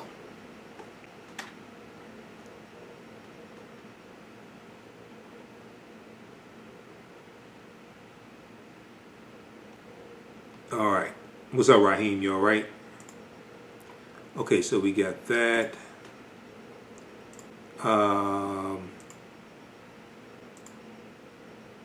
Let's see. Let's go back here. One more. Okay. Okay. So they're referring to Hillary Clinton. It said this is mostly false. It was Hillary Clinton, then the First Lady, who used the term super predator to advocate for the 94 crime bill. That was in 96 that she said that in reference to the 94 crime bill. Biden did warn of quote unquote predators in a floor speech in support of his bill. However, okay, Biden did warn of quote unquote predators. Right, so you can read that as well. Let's look at they talk about Trump and $750 in taxes. You can look at that. Trump support cutting.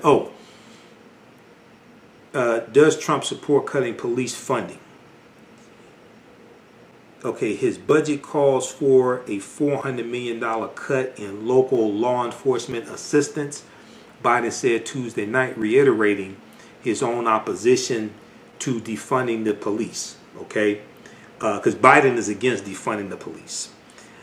There was a op-ed article for USA Today that Biden wrote back in, I think it was June. We talked about that here on the show. He talked about rooting out systemic racism in policing, things like that. But he said he was against defunding the police. We went through that whole thing. I talked about shrinking responsibility of the police and then reallocating resources, because there are approximately 18,500 police departments. There are different sizes, 30,000 plus in New York City. I think in Detroit we're about 2,000. Some small police departments have 6, 10, 15 officers. When you reduce the responsibility of the officers, reduce what they're responsible for, that automatically frees up money. Then you can reallocate resources for psychologists, reallocate resources for mental health, reallocate resources for job training, put more money into things like education, etc. Things that will deter crime, but you still have a police department that's adequately funded to do what it has to do.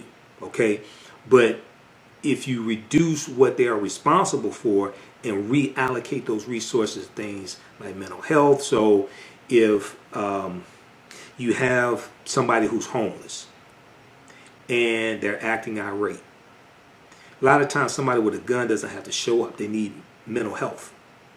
They need a mental health professional. And we saw that here, especially in Detroit, because under former Governor John Engler, who served, I think he was governor for like 16 years. He was governor for 4 terms. That's when the state legislature put in term limits for a governor. He shut down a lot of mental health facilities in Michigan, and some of them were like in Detroit area. And what that did was that put a lot of African Americans who had mental illness out on the street.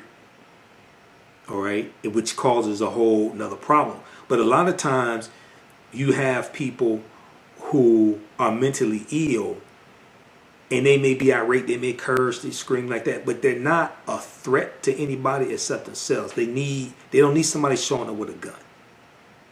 They need a mental health professional to help them. Okay? All right. So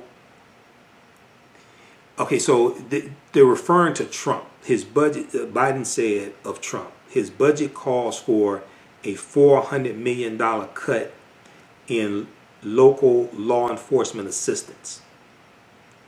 Biden said Tuesday night, reiterating his opposition to defunding the police.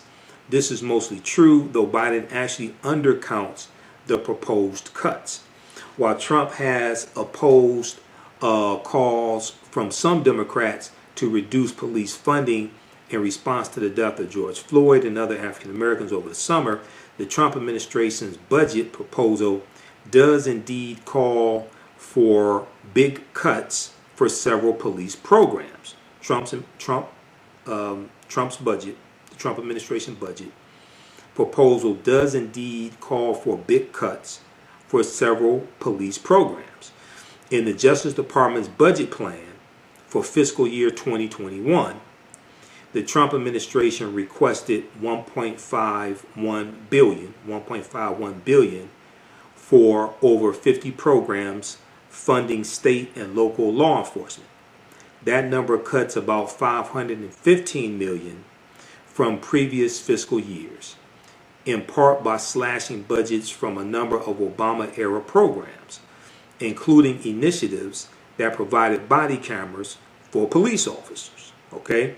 Go read this. So the annual federal budget submitted by the White House to Congress, the legislative branch of government, to approve.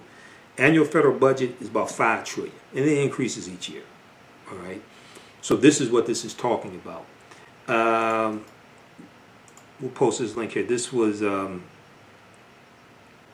fact check. Does Trump support cutting police funding? Does Trump support cutting police funding?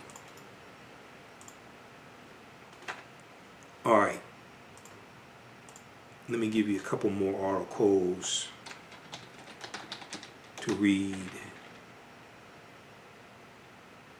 Just stand by. Let me pull this up here. All right, this one here is, what's the fact sheet? Violent Crime Control and Law Enforcement Act of 1994. This breaks down, I think it's like 18 things that it deals with that was in the crime bill. This is like a fact sheet that gives you like an overview of it to read. I got the link to the actual crime bill. The actual crime bill is about 356 pages. This is a overview of it. Let me see here.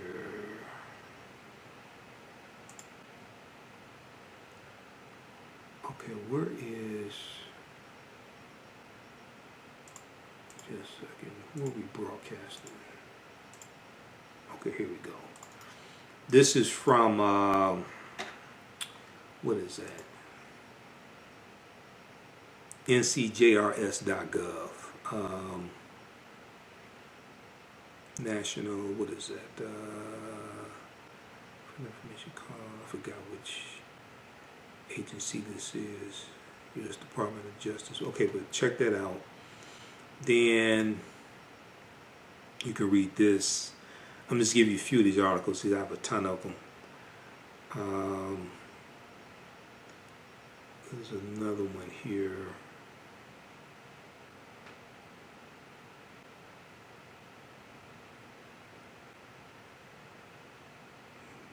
Okay, I'll give you, it's one of them, what I'm trying to find here. All right, I'll find it.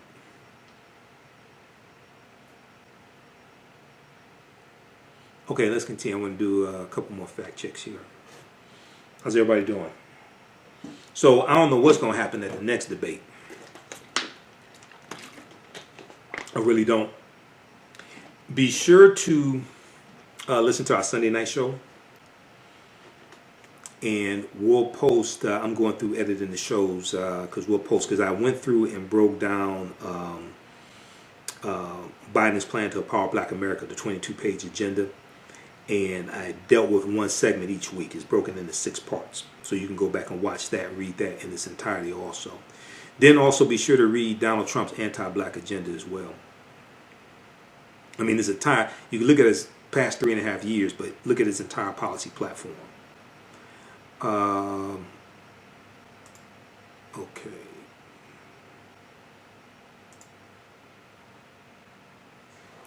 All right, let's look at this. Let's continue. Okay, so that dealt with Trump cutting police funding. Trump achieved by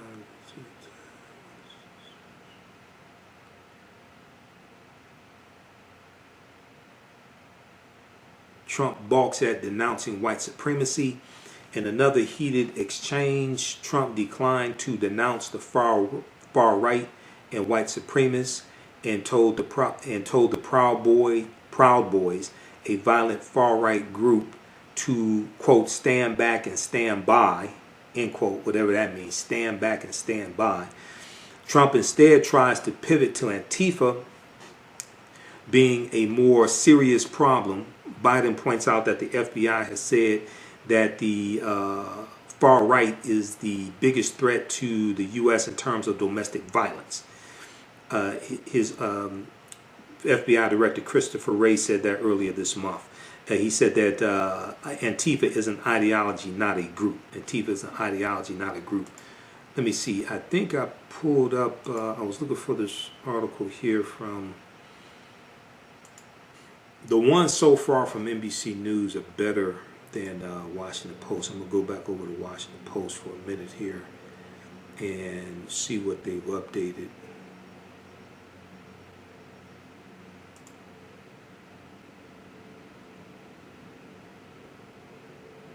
The other article that I was searching for from the Washington Post, this deals with the Obama-Trump economy in 16 charts. The Obama-Trump economy in 16 charts. So I'll give you, I'm waiting for that to come up. I'll give you that link also. Alkebulan's lifestyle attitude is servitude. They focus on providing you quality products and customer service. They're here to fulfill your African men's and women's clothing, accessories, health and beauty products, essential oils and fragrances, hair care products, and much, much more. Check out their collection of clothing and products for African kings and queens.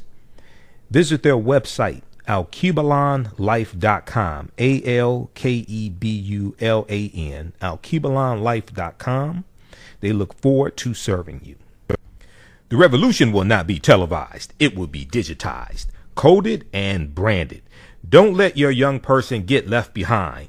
Join TechCore 2 on Saturday, September 26, 2020 in their 6th straight year, providing tech, STEM, science, technology, engineering, and math, coding, and Saturday classes. TechCore 2's mission is to develop a technology pipeline program for urban youth from kindergarten to college to career entry. TechCore 2 offers 9 different tech classes for students in grades kindergarten through high school, including computer programming, coding, gaming, hip-hop and STEM, and video production. All classes are online with live instruction. To register or for more information, please visit techcore2.org. That's techcore, the number 2.org, or give them a call at 215-879-6701. That's 215-879-6701. Don't forget to grab your $10 discount with promo code TAHN Fall 2020. Okay, so we're going to post some more, we'll post some more articles here for you. So let me see. Hold on. What is this doing? There's one from Vox.com. Is this the one from Vox I was looking for?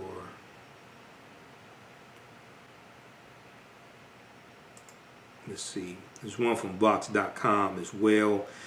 The Clinton-backed 1994 crime law had many flaws, but it did not create mass incarceration. This was a good one. I think that gives an overview of the crime bill, of the 94 crime bill as well. So that's a good one to read also from Vox.com. Something that's, I think something that's important that gets left out of the conversation also is that if you go back and look at back at that time, 92, 93, 94, you had African American big city mayors that supported the 94 crime bill. They supported it for a different reason. The reason why was because violent crime peaked in 1992 nationwide. And people all across the country were calling for something, crying out for something to be done about crime in the community. So you had African American big city mayors that supported it because pressure was being put on them by their constituents to do something about crime. Pressure is being put on police chiefs, African American police chiefs, to do something about crime. The crime bill went too far. There was bad things in it. There were things that were good in it also, like I said earlier. But when people oftentimes look at a bill or something like that, they don't look at the context and what surrounded that and what led up to it. So you have to look at things, take all of it in context, and then look at what happened afterwards as well. And then when we go into the Obama administration, you see the war on drugs declining, because the war on drugs was winding down under the Obama administration, and the prison population for African Americans dropped to its lowest point. The U.S. prison population dropped to its lowest point in 20 years in December 2015. The percentage of African Americans in prison dropped from 40% down to 34% also. That doesn't get talked about either. All this stuff is easily verifiable. Unfortunately, a lot of people don't want to read. Okay, so we'll post this also here.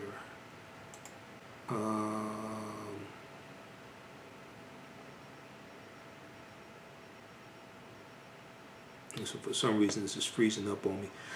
All right, so hey, look, we're going to go ahead and get out of here. Follow us on our Facebook fan page, The African History Network. We'll talk some more about this on a Sunday night show. I'll look at some more fact checking from, okay, so they talked about Hunter Biden. We'll do this one quickly here since this is right in front of me. Fact check: Trump's attack on Hunter Biden for foreign business dealings. Trump and his allies have attacked the former vice president's son, Hunter Biden, for his foreign business dealings. On Tuesday, Trump echoed one of the biggest claims from the recent Senate GOP Homeland Security Committee's conflicts of interest investigation into Hunter Biden. Trump claimed on the debate stage that, quote, the mayor of Moscow's wife gave your son $3.5 million. What did he do to deserve it, end quote. So the report authored by Republican Senators Ron Johnson of Wisconsin and Senator Chuck Grassley of Iowa, Republican, claimed that Elena Baturina, B-A-T-U-R-I-N-A, the former wife of the late mayor of Moscow, wired $3.5 million to a firm associated with Hunter Biden, so Joe Biden's son, who's still alive because his son Bo passed away from cancer. Hunter Biden's legal team told NBC News that Hunter Biden had no interest in that firm that received the money. So, quote, the claim that he was paid $3.5 million was false, end quote. Also on the debate stage, Joe Biden said the claim had been, quote unquote, totally discredited.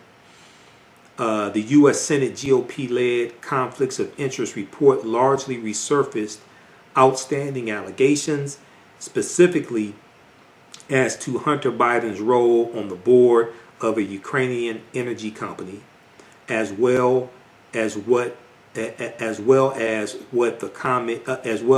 committee called, quote, questionable financial transactions between Hunter Biden and his associates and foreign individuals, end quote. So the report came out from this Senate committee headed by Ron Johnson, like in the last couple of weeks. You probably didn't hear a whole lot about it because they really didn't find anything. They came to the conclusion that there was no evidence that Joe Biden's policies, what he did, was influenced by Hunter Biden being on the board of Burisma. They found absolutely no evidence of that. When the New York Times had an article when this report came out, this was supposed to be what a lot of Republicans were waiting for. It came out as a dud. It came out as a thud because they didn't find anything. Okay, so go research that. Senator Ron Johnson of Wisconsin. Largely focusing on those optics, the report does not say that Hunter Biden's work changed U.S. policy. Largely focusing on those optics, the report does not say that Hunter Biden's work changed U.S. policy. Joe Biden campaign spokesman Andrew Bates slammed the report as an, quote, attack founded on a long disproven hardcore right-wing conspiracy theory, end quote, that Senator Ron Johnson of Wisconsin has now explicitly stated he is attempting to exploit to bail out Donald Trump's re-election campaign. Ron Johnson is repeating basically a Russian disinformation campaign. This is basically what it is, and this is how Christopher Wray, if I remember correctly, FBI Director Christopher Wray explained it as well. He said you have certain Republicans that are repeating these talking points coming from a Russian disinformation campaign. All right. Okay, so check that out. All right. How's everybody doing? Who we have here? Cassie.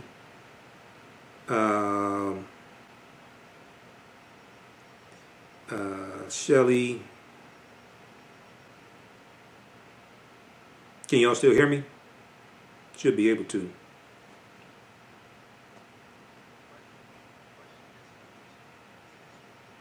Okay, can y'all still hear me? Let me know. You should be able to.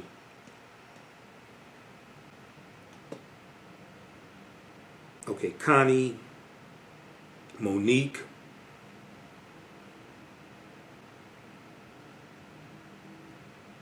Rashida, Brian,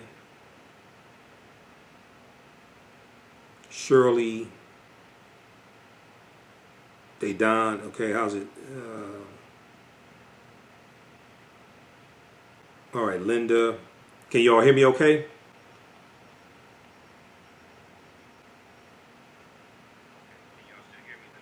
Should be able to hear me. So I'm monitoring this, so it sounds like I'm coming through clearly. It was choppy there for a minute. The screen was freezing up. One of the tabs was freezing up because I have about 50 tabs open right now. All right, let me look at. Okay, let me give you this one here. This is Vox.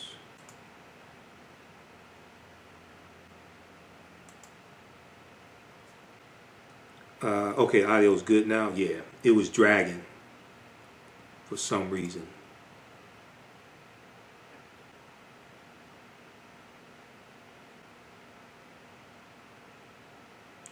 All right. Okay, audio good now. You're clear. Gino, James. All right. Everybody follow me here on the African History Network. Turn on notifications so you know when we go live. Then also, if you want to donate to the African History Network, $ the AHN Show through Cash App, $ the AHN Show through Cash App. Then also through PayPal, paypal.me/the AHN Show. PayPal.me/the AHN Show through PayPal. Let's squeeze in a couple more fact checks because they're sending some new ones through. They're updating this. Let's see here. Okay. Did Donald Trump lower drug prices? Now keep in mind, Donald Trump's Attorney General was in court, and the case will be taken up by the U.S. Supreme Court November 10th, 2020, the week after the presidential election, to repeal the entire Affordable Health Care Act and kick at least 20 million people off of health care. And it will also remove or repeal pre-existing conditions. Pre-existing conditions applies to people who don't even have the Affordable Health Care Act, meaning that a health insurance company cannot charge you more money or deny you health insurance because of pre-existing conditions. So even if you don't have the Affordable Health Care Act, you're still covered under pre-existing conditions. Also, the Affordable Health Care Act gave health care to 3 million non-elderly African Americans who did not already have health care. And it lowered the uninsured rate for African Americans to its lowest point in history, down to 10%. Now there are more African Americans who don't have health insurance than when President Obama left office. And it's because they're attacked on the ACA. It's because of Trump. It's because you've had so many people that have lost jobs in the past 28 weeks or so because of COVID-19. Everybody should read this document. This is at whitehouse.gov. Okay? This is at whitehouse.gov. Because I hear a lot of people talking. I see a lot of people posting comments. I can tell some people don't read. This is called Progress of the African American Community under the Obama Administration. Progress of the African American Community under the Obama administration. This is at whitehouse.gov. And this shows directly how President Obama's policies benefited the African American community. It's still up at whitehouse.gov. Whitehouse.gov is the official website of the White House. Trump has not taken it down. He probably doesn't know what's up there. It was up there during President Obama's second term, because that's when I found out about it and went and read it. If we had read this during the 2016 election, probably would have been a different result.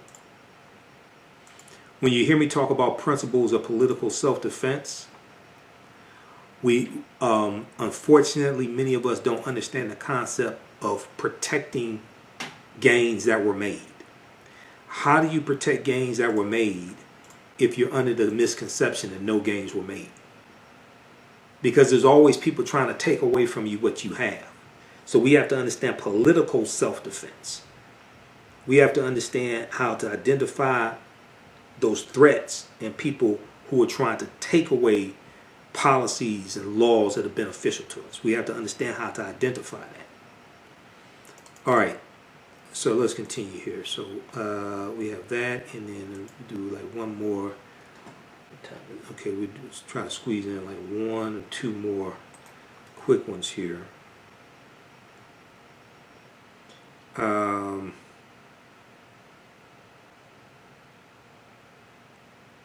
Trump's okay. China, Hunter Biden. Okay, that. Biden calls Trump the worst president ever. I think he's probably right about that. At least in the last 60 years or so, maybe the last 100 years. Trump.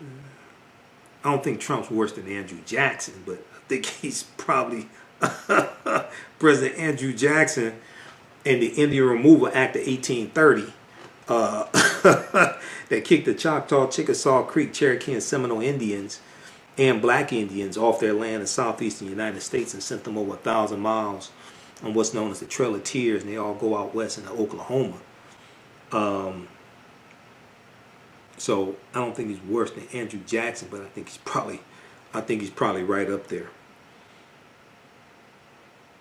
Andrew Jackson is his hero, by the way. Imagine that.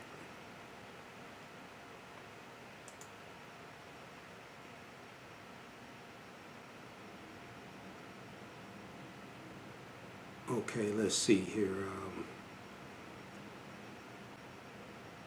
Trying to see if we can squeeze in one more.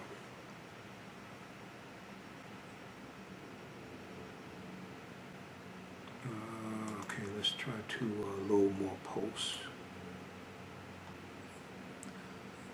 All right, it's a clip playing. What is that?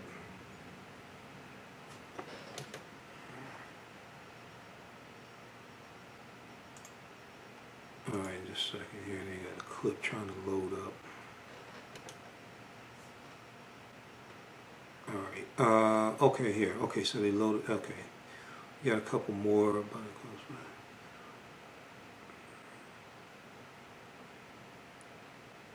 Okay, shape of economic recovery. This is a good one.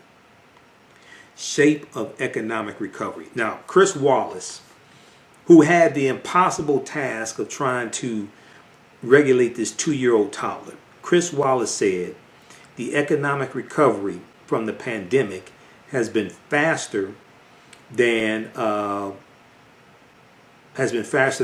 expected, but the two candidates argued about the shape of the economy. If the economy was charted on a graph, would it be a V shape where it goes down from where it was before and then rebounds, as Trump claims, or will it be a K shape where the fortunes of a few continue to increase while those in lower incomes and jobs more exposed to coronavirus risks continue to decline? Now, experts say that the recovery is a tale of two diverging recoveries.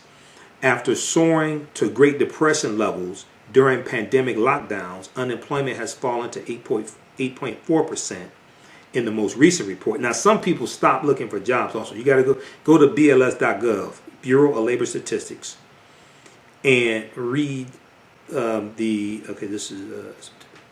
read the August 2020 jobs report, because some people dropped out because they stopped looking for work. Stock indexes are hitting historic highs. Mortgage rates are rock bottom, and sales of new homes have hit 13-year highs. But over 30 million Americans face the risk of eviction, and many temporary layoffs are not good times, but many temporary layoffs are turning into permanent job losses as the pandemic drags on. without a widely available vaccine, large portions of the economy, such as travel, hotel, and restaurants, will not be able to fully recover. We just saw that Disney is laying off 28,000 people. Walt Disney, Mickey Mouse, laying off 28,000 people. This is tied to the coronavirus economy. The V-shaped recovery is a mirage, Nick Mazing, M-A-Z-I-N-G, director of research at data provider Centeo, told NBC News. We are seeing a permanent reduction in the size of several sectors in the economy, end quote. Because it's suspected that half these jobs, like half of these 30 million jobs or so, it's expected half of them are not coming back. They're gone for good.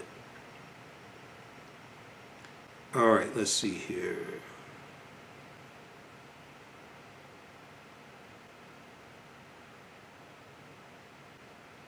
Okay, so this is a I couldn't believe Trump said this. Trump says his pandemic response was great.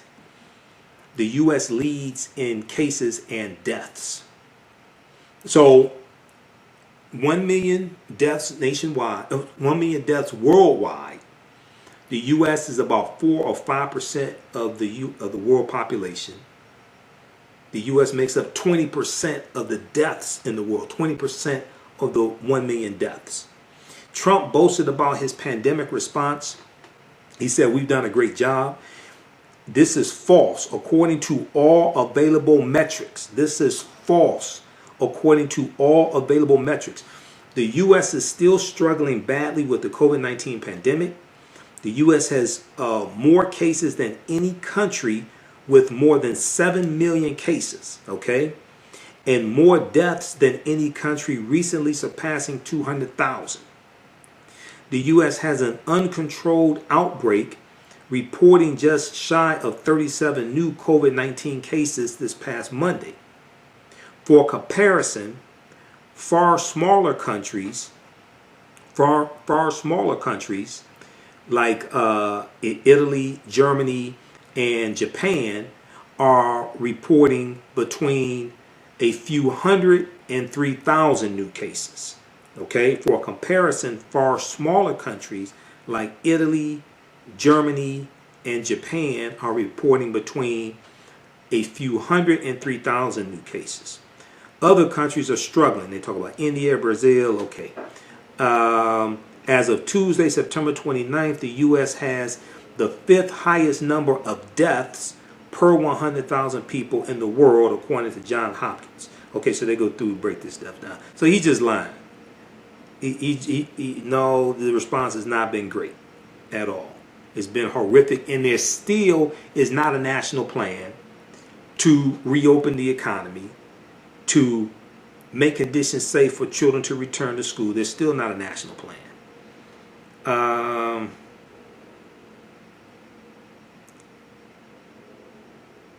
Let's see here. Okay. So I'm going to give you this link again. This is from NBCnews.com. You don't have to have a subscription to read the articles, because Washington Post, New York Times, you have to pay a monthly subscription or something like that to be able to do that.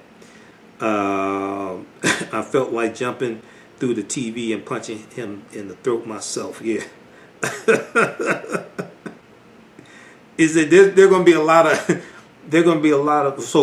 kids at going to school at the kitchen table or dining room table because of coronavirus. But they'll probably talk about this in school. The teachers are probably, I don't know if teachers told their children to watch this like in social studies classes or something like that, American history, government class. Okay, so they could talk about it tomorrow.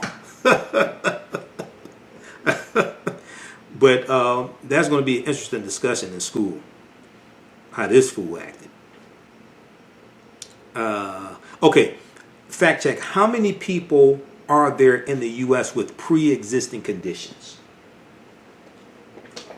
How many people are there in the U.S. with pre-existing conditions?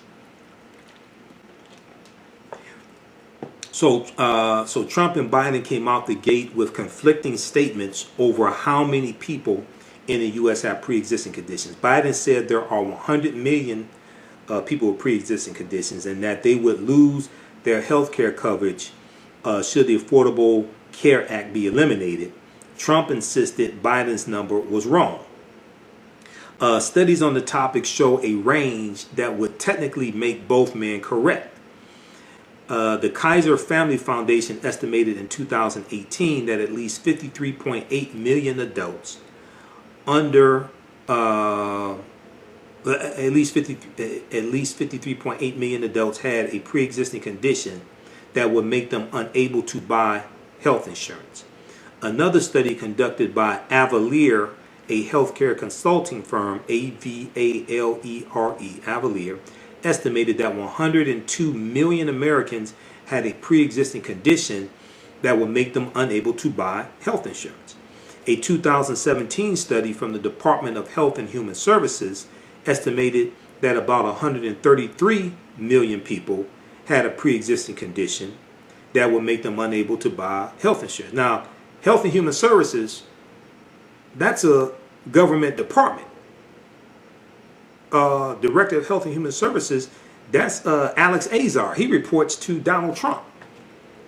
This study came out in 2017 under the Trump administration, if it was after January 20th.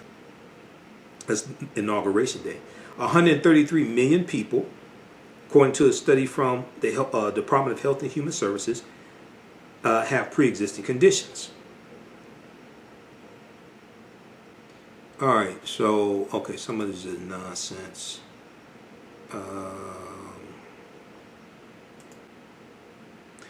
All right, so you can check out the rest of that. Gain knowledge in minutes with Blacklist Ed. Blacklist Ed is an app that provides insightful summaries of books pertaining to the Black experience. As Black people, we know the importance of reading books to discover our incredible contributions to world history, to uplift our self-esteem, and to empower ourselves for our relentless fight for social justice. Unfortunately, with our busy lives, it feels like there is never enough time to read a book. Fortunately, there's a solution. With Blacklist Ed, their app provides key insights from best-selling books about the Black experience, therefore saving you time, increasing your knowledge, and empowering yourself through inspirational and actionable ideas. You can read or listen on the go. Start your free trial today by going to blacklisted.com. That's Black without the C, B-L-A-K. Or you can download the Blacklist Ed app from the App Store or Google Play. Blacklist Ed, empower yourself. Sage and Elm Apothecary creates unique products, especially with you in mind. They use simple ingredients such as whole fruits, herbs, and vegetables. Each product crafted offers a unique plant-based experience. Their holistic approach to self-care formulate their product inventory. They're proud to serve our community of plant-based product supporters and offerings for the entire family. Sage and Elm Apothecary designs over 60 different beautifully handcrafted soaps, natural toothpaste, hydrating oils, deodorants, face masks, shampoos, conditioners, and so much more. Visit their website at sageandelmapothecary.com. That's sageandelmapothecary.com, APOTHECARY, and find out about their upcoming events throughout the year. Allow Sage and Elm Apothecary to provide for all of your plant-based needs. Use promo code AHNWinter20, AHNWinter20 for a special discount. September is Life Insurance Awareness Month, and Yolanda Spivey at Michael Whitney and Associates wants you to know that this is the best time right now to shop for life insurance. There are many plans available that fit everyone's budget and lifestyle. Right now, due to COVID-19, some companies are not requiring any medical exams to qualify. Leave your loved ones a will and not a bill. Contact Yolanda Spivey today at 1-833-2 1-289-2525. That's 1-833-BUY-BLACK, BLAK. Also visit mwhitney.com. That's mwhitney.com. You can email her at life@mwhitney.com, and also visit her website, theblackinsurancenetwork.com, theblackinsurancenetwork.com. Leave your loved ones a will and not a bill. Okay, everybody, hey, follow us here on our Facebook fan page, The African History Network, The African History Network. Turn on notifications so you know when we go live. Follow me on my YouTube channel, Michael Imhotep, IMHOTEP. Yeah, COVID will be COVID-19 will be a pre-existing condition. And the other thing dealing with COVID-19 is there's more evidence showing that even if you survive COVID-19, there's still long-lasting effects from it. Heart conditions, kidney conditions, you could have breathing problems. There's cognitive impairment. There are problems with memory, all different types of things like that. Some people still have problems with their sense of taste and sense of smell, even after they have recovered from it. So there's a whole host of side effects that you can be afflicted with, even if you survive it, even if you overcome it. And some of those things you're going to need health care for to address. So this thing is deep.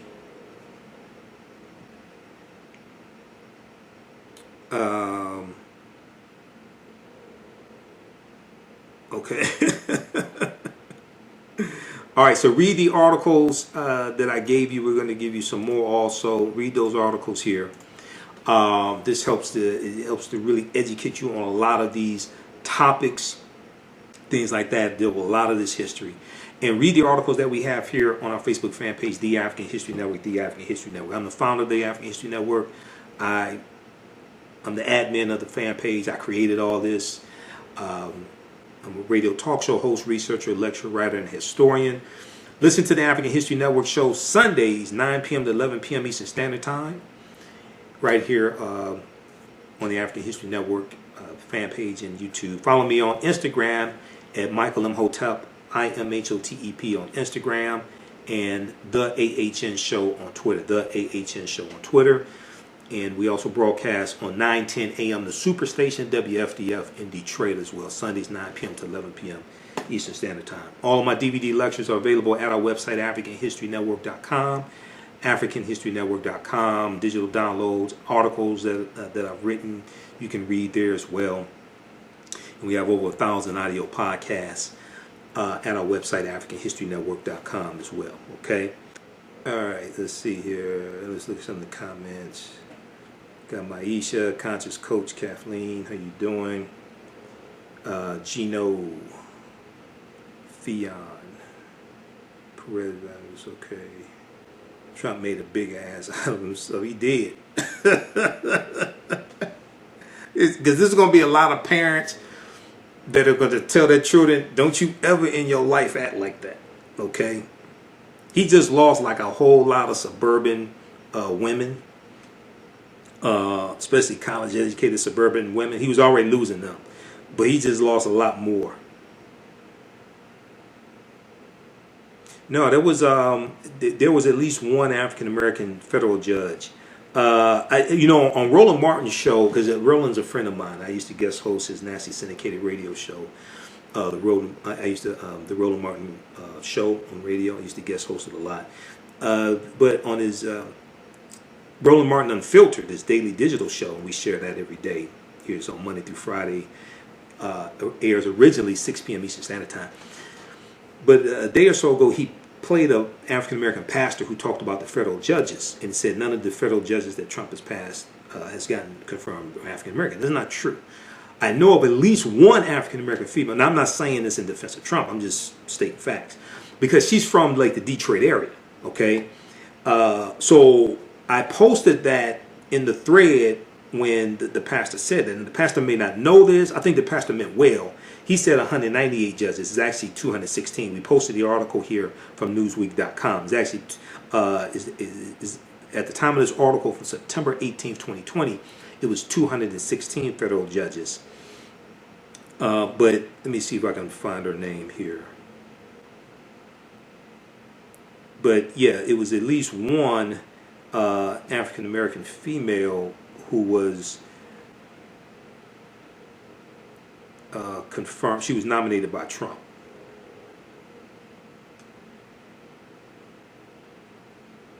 There's probably more than that. I think I don't want to say a number. I've heard a low number, single digits. Okay, Senate approves Trump's first black female judge nominee. DetroitNews.com, December 19th, 2019. Senate approves Trump's first black female judge nominee. Her name is U.S. Magistrate Judge Stephanie Dawkins Davis of Flint, Michigan. Yeah, Flint. So Flint is about 45 but about 45 minutes away from Detroit. Flint. Ypsilanti is 45. Flint's about 2 hours, I think. About 2 hours. Flint, Michigan, where they had the water crisis. U.S. Magistrate Judge Stephanie Dawkins Davis of Flint, a former federal prosecutor for 18 years, who Trump appointed in March of 2019 to sit on the U.S. District Court for the Eastern District of Michigan, was unanimously confirmed by voice vote. Stephanie Dawkins Davis earned a voice vote, which is unusual and may attest to the confidence the senators have in her abilities, said Carl Tobias, a law professor at the University of Richmond who follows federal judicial appointments. By contrast, 11 of the 13 judicial appointees this week had roll calls in the Senate, Carl Tobias said. Let me scroll down here. U.S. Senators Debbie Stabenow, Democrat, Lansing, and Senator Gary Peters, Democrat, Bloomfield Township, applauded the Senate confirming Dawkins Davis. Because from what I've heard of her, she's a good judge. All right. I wasn't familiar with her before this article came out, but from what I heard about her, she was a good judge. Or is a good judge. Quote, "We worked very hard to confirm Judge Davis because she is exceedingly qualified with an impressive background," end quote, said U.S. Senator Debbie Stabenow, Republican from Michigan. She said in a statement, "She is a magistrate judge, has served in both the civil and criminal divisions of the U.S. Attorney's Office in Detroit and has overseen community and law enforcement initiatives. She will be an excellent addition to the federal bench." All right. So read this article here, DetroitNews.com. Senate approves Trump's first black female judge nominee. Now, this is December 19th, 2019. He took the oath of office January 20th, 2017. Okay? So this doesn't discount all the other bad judges he's nominated, and the very young, ultra-conservative white judges. Many of them don't want to say whether Roe versus Wade, many of them don't want to say whether Brown versus Board of Education was correctly decided. Some of them don't want to say whether Roe versus Wade is settled case law, etc. The American Bar Association has come out and they've said that a number of these nominees are totally unqualified to be federal judges. All right. So this doesn't, I'm not trying to discount at all these other bad federal judges Trump has nominated and gotten approved, because we already talked about that. But what I do want to do is deal with facts and evidence here. So I don't want people to repeat that he didn't nominate or he didn't get any African American female judges approved, because that's just factually not true. So I don't want you to repeat that and then somebody fact check you and then you caught off guard. All right. The overwhelming majority of them are white, however. Okay, just so everybody understands. Overwhelming majority of them are white and very unqualified. Many of them. Okay, this is one of the biggest affirmative action programs I've ever seen. Okay, let's continue here.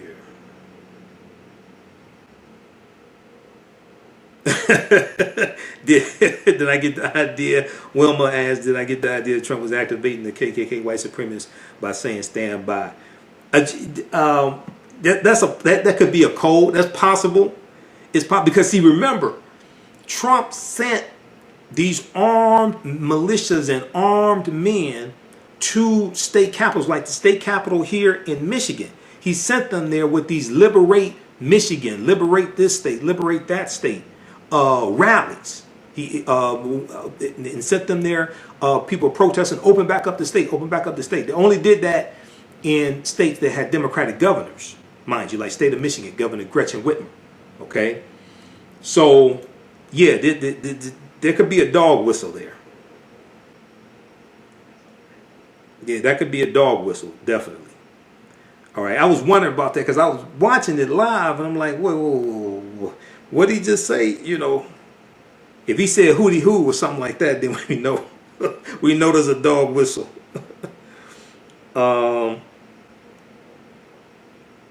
What is a good website to check out the judges who are on this year's election ballot?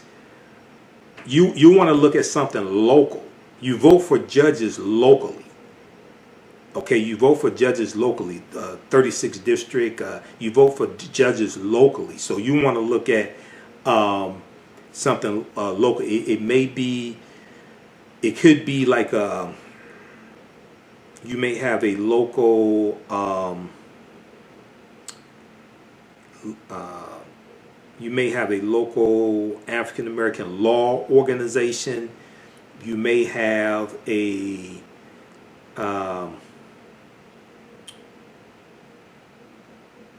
lot of times your local news station, TV station, local news TV station, on their website, they'll talk about, they'll list the candidates for the different races, different cities, things like that. You can at least start there to find out who's running. Oftentimes, there are about 2,200 branches of the NAACP. A lot of times, different branches will have, now it's probably virtual, it's not in person. A lot of times, they'll have the meet the candidate forums, things like that is probably online now as opposed to in person. So you may look at things like that. Okay. Who asked that question? That was Byron.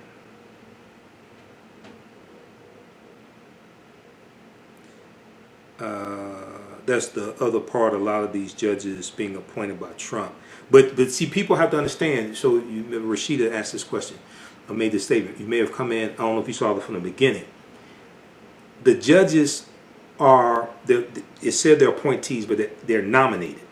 In general, they're nominated, okay, for federal judges. It's a lifetime appointment. They're nominated by the president, but they have to be confirmed by the U.S. Senate.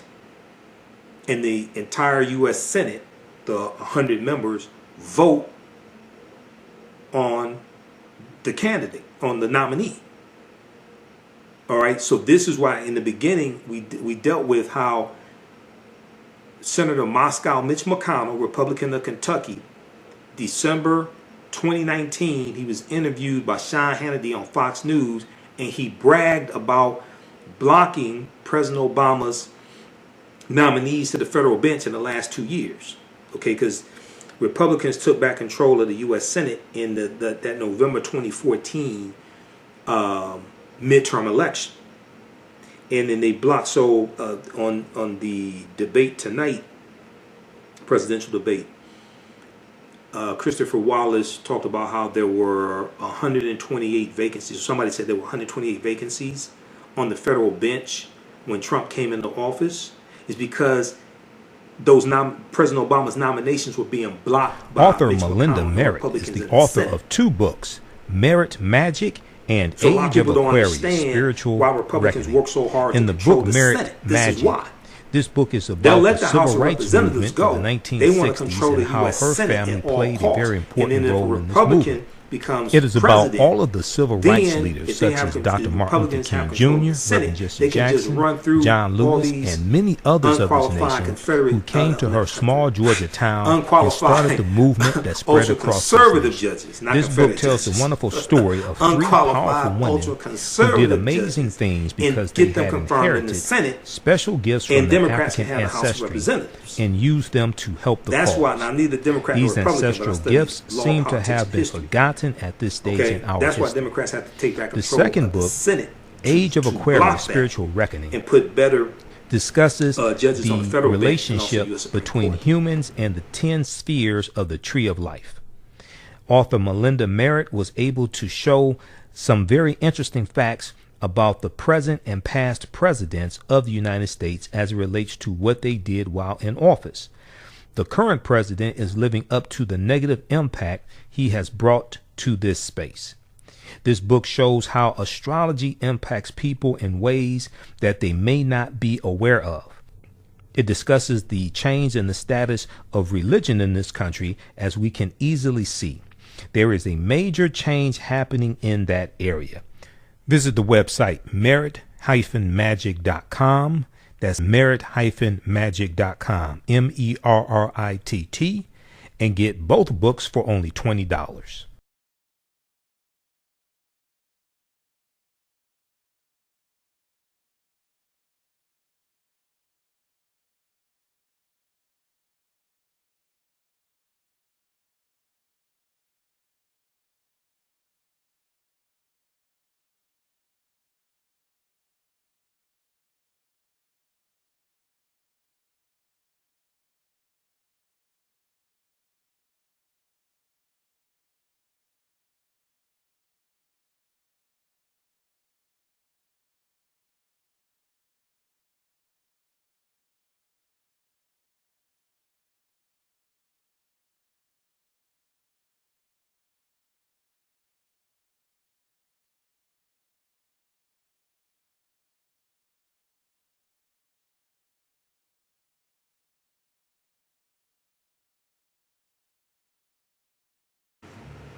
This is what happens. People don't read the U.S. Constitution, don't understand the Constitution.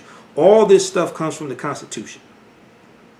Okay, all this Electoral College, Article 1 gives powers to Congress. Article 2 gives powers to the executive branch. You had the Department of Justice created. That goes back to about 1789. The foundation that's in the Constitution. All these things come from the Constitution. The 10th Amendment gives states' rights. So when people talk about policing, and this is what a lot of people, when you talk about the crime bill, like what a lot of people don't understand, crime bill was federal law, not state law. The majority of control over policing is at the state and local level because of the 10th Amendment. This is why the majority of people are in majority of people who are in prisons are not in federal prisons. They're in state prisons under state control. Because people don't understand law. All right. So look, we have to get out of here. Hey, remember at the African History Network, we focus on educating, empowering, and inspiring people of African descent throughout the diaspora and around the world. If you like this type of information, you can donate to the African History Network. $, the AHN Show through Cash App. $, the AHN Show through Cash App. You can donate 5, 10, 15, 20, 25, whatever it is. And then also through PayPal, paypal.me/the AHN Show, paypal.me/the AHN Show.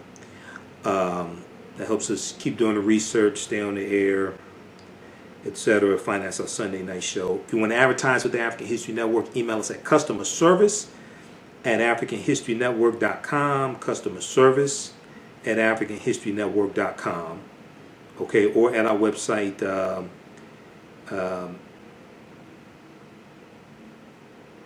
and also you can email me through our website, africanhistorynetwork.com as well. Okay, this is a different type of conversation. I study different type of information than a lot of other people. So proper documentation ends all conversation. You don't have to believe a word that I say. I probably, usually at the beginning of my presentations, I say, what I say may go outside the circumference of some people's awareness just because you never heard it before, disagree with it, or don't like it. Does not mean it's not true. Just means you have to do some research to understand what I'm talking about. All right?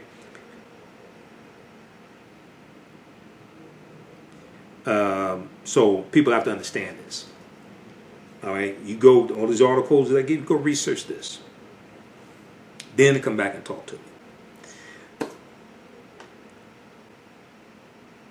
Okay, I understand we need to educate ourselves, but there's an immense amount of information, and when people are just trying to work to live, we don't have time to do research. Yeah, that's why you come here, and I help put this in the synopsis for you, and give you the articles you can read as you least. I've been studying 28 years. Okay, so I understand. I didn't just accumulate this knowledge like in 2020. I've been studying 28 years. But that's why the African History Network is so important, because we consolidate all that information to you and give you those sources for you to go research this information. So create tabs in your browser, Firefox, Google, because I have thousands of articles bookmarked just in Firefox. I have thousands of articles bookmarked. I mean, I've got, just here on my laptop, I had 2 stacks of articles here. This is what we do. I got 2 stacks of articles here, 1 stack here, 1 stack of articles here. We've got stacks over here where you can't see off camera. I've got tons of file folders full of articles, full of research. So people who like watch my show, watch my broadcast, you know the type of research I do. Okay, that's 1 stack there. There's another stack of articles. So we got this here. There's another stack of articles here. 5 stacks of books next to me. This type of research I do. Mueller report from the Washington Post. We got U.S. Constitution. We got Before the Mayflower by Lerone Bennett Jr.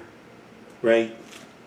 We got everything from Malcolm X, Dr. King, to Golden Age of the Moor, and this book right here by Professor Charles E. Cobb Jr. This nonviolent stuff will get you killed, how guns made the civil rights movement possible. Okay, so go into our archives, watch some of the interviews I've done, watch some of our broadcasts. This is some different type of information. Okay, even now, this is one of my friends here, Dr. David, well, not him, but the book is by Dr. David Imhotep, who wrote the book, The First Americans Were Africans, Documented Evidence, which deals with the African presence in this country we call the United States of America, going back at least 51,700 years ago. Okay, I interviewed them 13, 14 times. All that stuff is documented, all that stuff is archived. Okay, so this is the type of information that I read and teach about. Okay, remember at the African History Network, we focus on educating, empowering, and inspiring people of African descent throughout the diaspora and around the world. Because right now it's correct wrong behavior. What you do for yourself, what you do to yourself, and what you allow other people to do to you and get away with is based upon what you think about yourself. And I deal with that when I deal with 6 principles of political self-defense. This is part of my PowerPoint presentation, the lecture I do. 6 principles of political self-defense. Let's break this down very quickly. 1, not in any particular order, but we have to, 1, stop financing our own dehumanization. Because a lot of times when we, for instance, with our 401k plans, a lot of times our 401k plans and pension fund plans, we are invested in privatized prisons and don't know this. Okay, so you can divest out of that and redirect those funds. 2, when we look at candidates, president, U.S. Senate, what have you, city council, look for candidates whose policies best match up with our issues, who best match up with our issues. But we have to understand what the issues are to understand which position to take and what policies to push. 3, when we look at candidates, we have to find a candidate who can create an environment for us to advance our agenda the farthest and get the most accomplished. And then 4, look for a candidate who can be pushed the farthest. Who can be pushed the farthest to get the most accomplished. So you may agree on 5 policies out of 10, but on 3 or 4 more, you can push them in the right direction. Okay? A lot of people talk about a black agenda. We want a black agenda, we want a black agenda. 1, a black agenda is not what candidates present to us, that's what we present to the candidates. 1, that comes out of self-determination. Okay? And understanding our history, understanding the policy. So a lot of people operate off these damn hashtags and all this stuff like that, right? There's a bunch of rhetoric. But the most important candidate to identify is not the candidate with the black agenda. The most important candidate or candidates to identify are the ones with the anti-black agenda. Because an anti-black agenda is even worse than not having a black agenda. And the ones with an anti-black agenda have to be stopped at all costs. So a lot of times when people talk about a black agenda, they're not doing a systems analysis. The first thing and the most critical is to identify the ones with a black agenda, identify the ones with an anti-black agenda, and make sure they don't get in the office, period. Because those are the ones who will do the most harm. It's one thing to be indifferent to your condition or have policies that are not trying to hurt you. Is another thing to actually have policies that are targeting you and trying to hurt you. This is understanding principles of political self-defense. Okay? Next, we have to understand, this is not in any particular order. Understand that we have to leverage our economics to enforce our politics. Leverage our economics to enforce our politics. Okay? One example of that is divesting from privatized prisons. June 2017, New York Daily News, I think it was, had this article. They talked about how in the city of New York City, New York City employees who work for the city government divested $48 million from pension fund dollars that were invested in 3 privatized prisons. They did the research and they found out that some of that pension fund dollars were invested in privatized prisons. So it's one thing to say we're against privatized prisons. It's another thing to research where are your pension fund dollars invested. Because a lot of times they're invested in privatized prisons or in gun manufacturers. And a lot of times people don't know this. So we're financing our own dehumanization. Okay? But we don't have to do that. All right. So leverage our economics to enforce our politics. And 6, we have to have candidates who will protect the gains that we made. Protect the policies in place that are benefiting us. Because there's always somebody trying to take away what you have. Those are the ones with the anti-black agenda. All right? So we have to, oftentimes we'll vote from election to election. But we don't draw a connection between what took place the previous 2 years, previous 4 years, what policies were put in place that benefited us, so we understand what has to be protected in the next election. Oftentimes when we vote from election to election, there's no connection between the past 2 years, past 4 years, past 6 years, past 10. Okay, so a lot of times there's no connection between the voting from the last 2 years, last 4 years, last 6 years, last 8 years, last 10 years. What's been accomplished? Which policies are in place that are beneficial to us, may not be perfect, but beneficial to us, that need to be protected, that are in jeopardy, like the Affordable Health Care Act. Okay? So when Donald Trump asked African Americans in 2016, what the hell do you have to lose? The correct answer was everything. All right. So that's enough for tonight. That's enough for today. Okay, so hey, look, we got to get out of here. Remember, at the African History Network, we focus on educating, empowering, and inspiring people of African descent throughout the diaspora and around the world. Because right now, it's correct wrong behavior. It's not over till we win. Wakanda forever. We'll talk to you next time. Peace. Revitalizing, restorative, indulgent, essential. Crea's Love Butter Raw Shea Butter Collection. How do we know if our skin products are truly delivering all of the health benefits they should? Crea's Love Butter is a thoughtful combination of hand-selected ingredients designed to enhance the level of your skin's health. Crea's Love Butter is an ideal gift for health-conscious loved ones and is a pleasure to both give and receive. They've harnessed the restorative powers of raw shea butter and infused it with their love and passion for revitalizing skin that you will undoubtedly feel from the first use. Visit their website today, CreaseLoveButter.com. CREAS, CreaseLoveButter.com. Put your skin in the game. September is Life Insurance Awareness Month, and Yolanda Spivey at Michael Whitney and Associates wants you to know that this is the best time right now to shop for life insurance. There are many plans available that fit everyone's budget and lifestyle. Right now, due to COVID-19, some companies are not requiring any medical exams to qualify. Leave your loved ones a will and not a bill. Contact Yolanda Spivey today at 1-833-289-2525. That's 1-833-BUY-BLACK, BLAK. Also visit mwhitney.com. That's mwhitney.com. You can email her at life@mwhitney.com, and also visit her website, theblackInsuranceNetwork.com, theblackInsuranceNetwork.com. Leave your loved ones a will and not a bill. The books Ivy and Catalina Visit Sellville and Brooklyn Softball Adventures are from authors Sidney Carujo, Brooklyn Carujo, and Shanine Dials Carujo.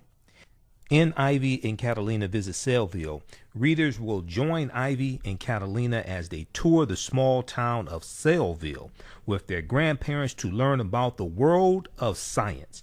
The girls will learn about the structures and functions of the cell. This book provides great analogies that make learning about the cell easy for kids. The book Brooklyn Softball Adventures takes readers on the journey with Brooklyn through her first 2 seasons of playing softball. Through facing adversity, Brooklyn and her teammates build their confidence and learn to love the game. The book encourages children to try new things and never accept defeat. Ivy and Catalina Visit Sellville is by Sidney Carujo and Shanine Dials Carujo. And Brooklyn's Softball Adventures is by Brooklyn Carujo and Shanine Dials Carujo. Both books are available right now at Amazon.com, BarnesandNoble.com, BooksAMillion.com, and Target.com.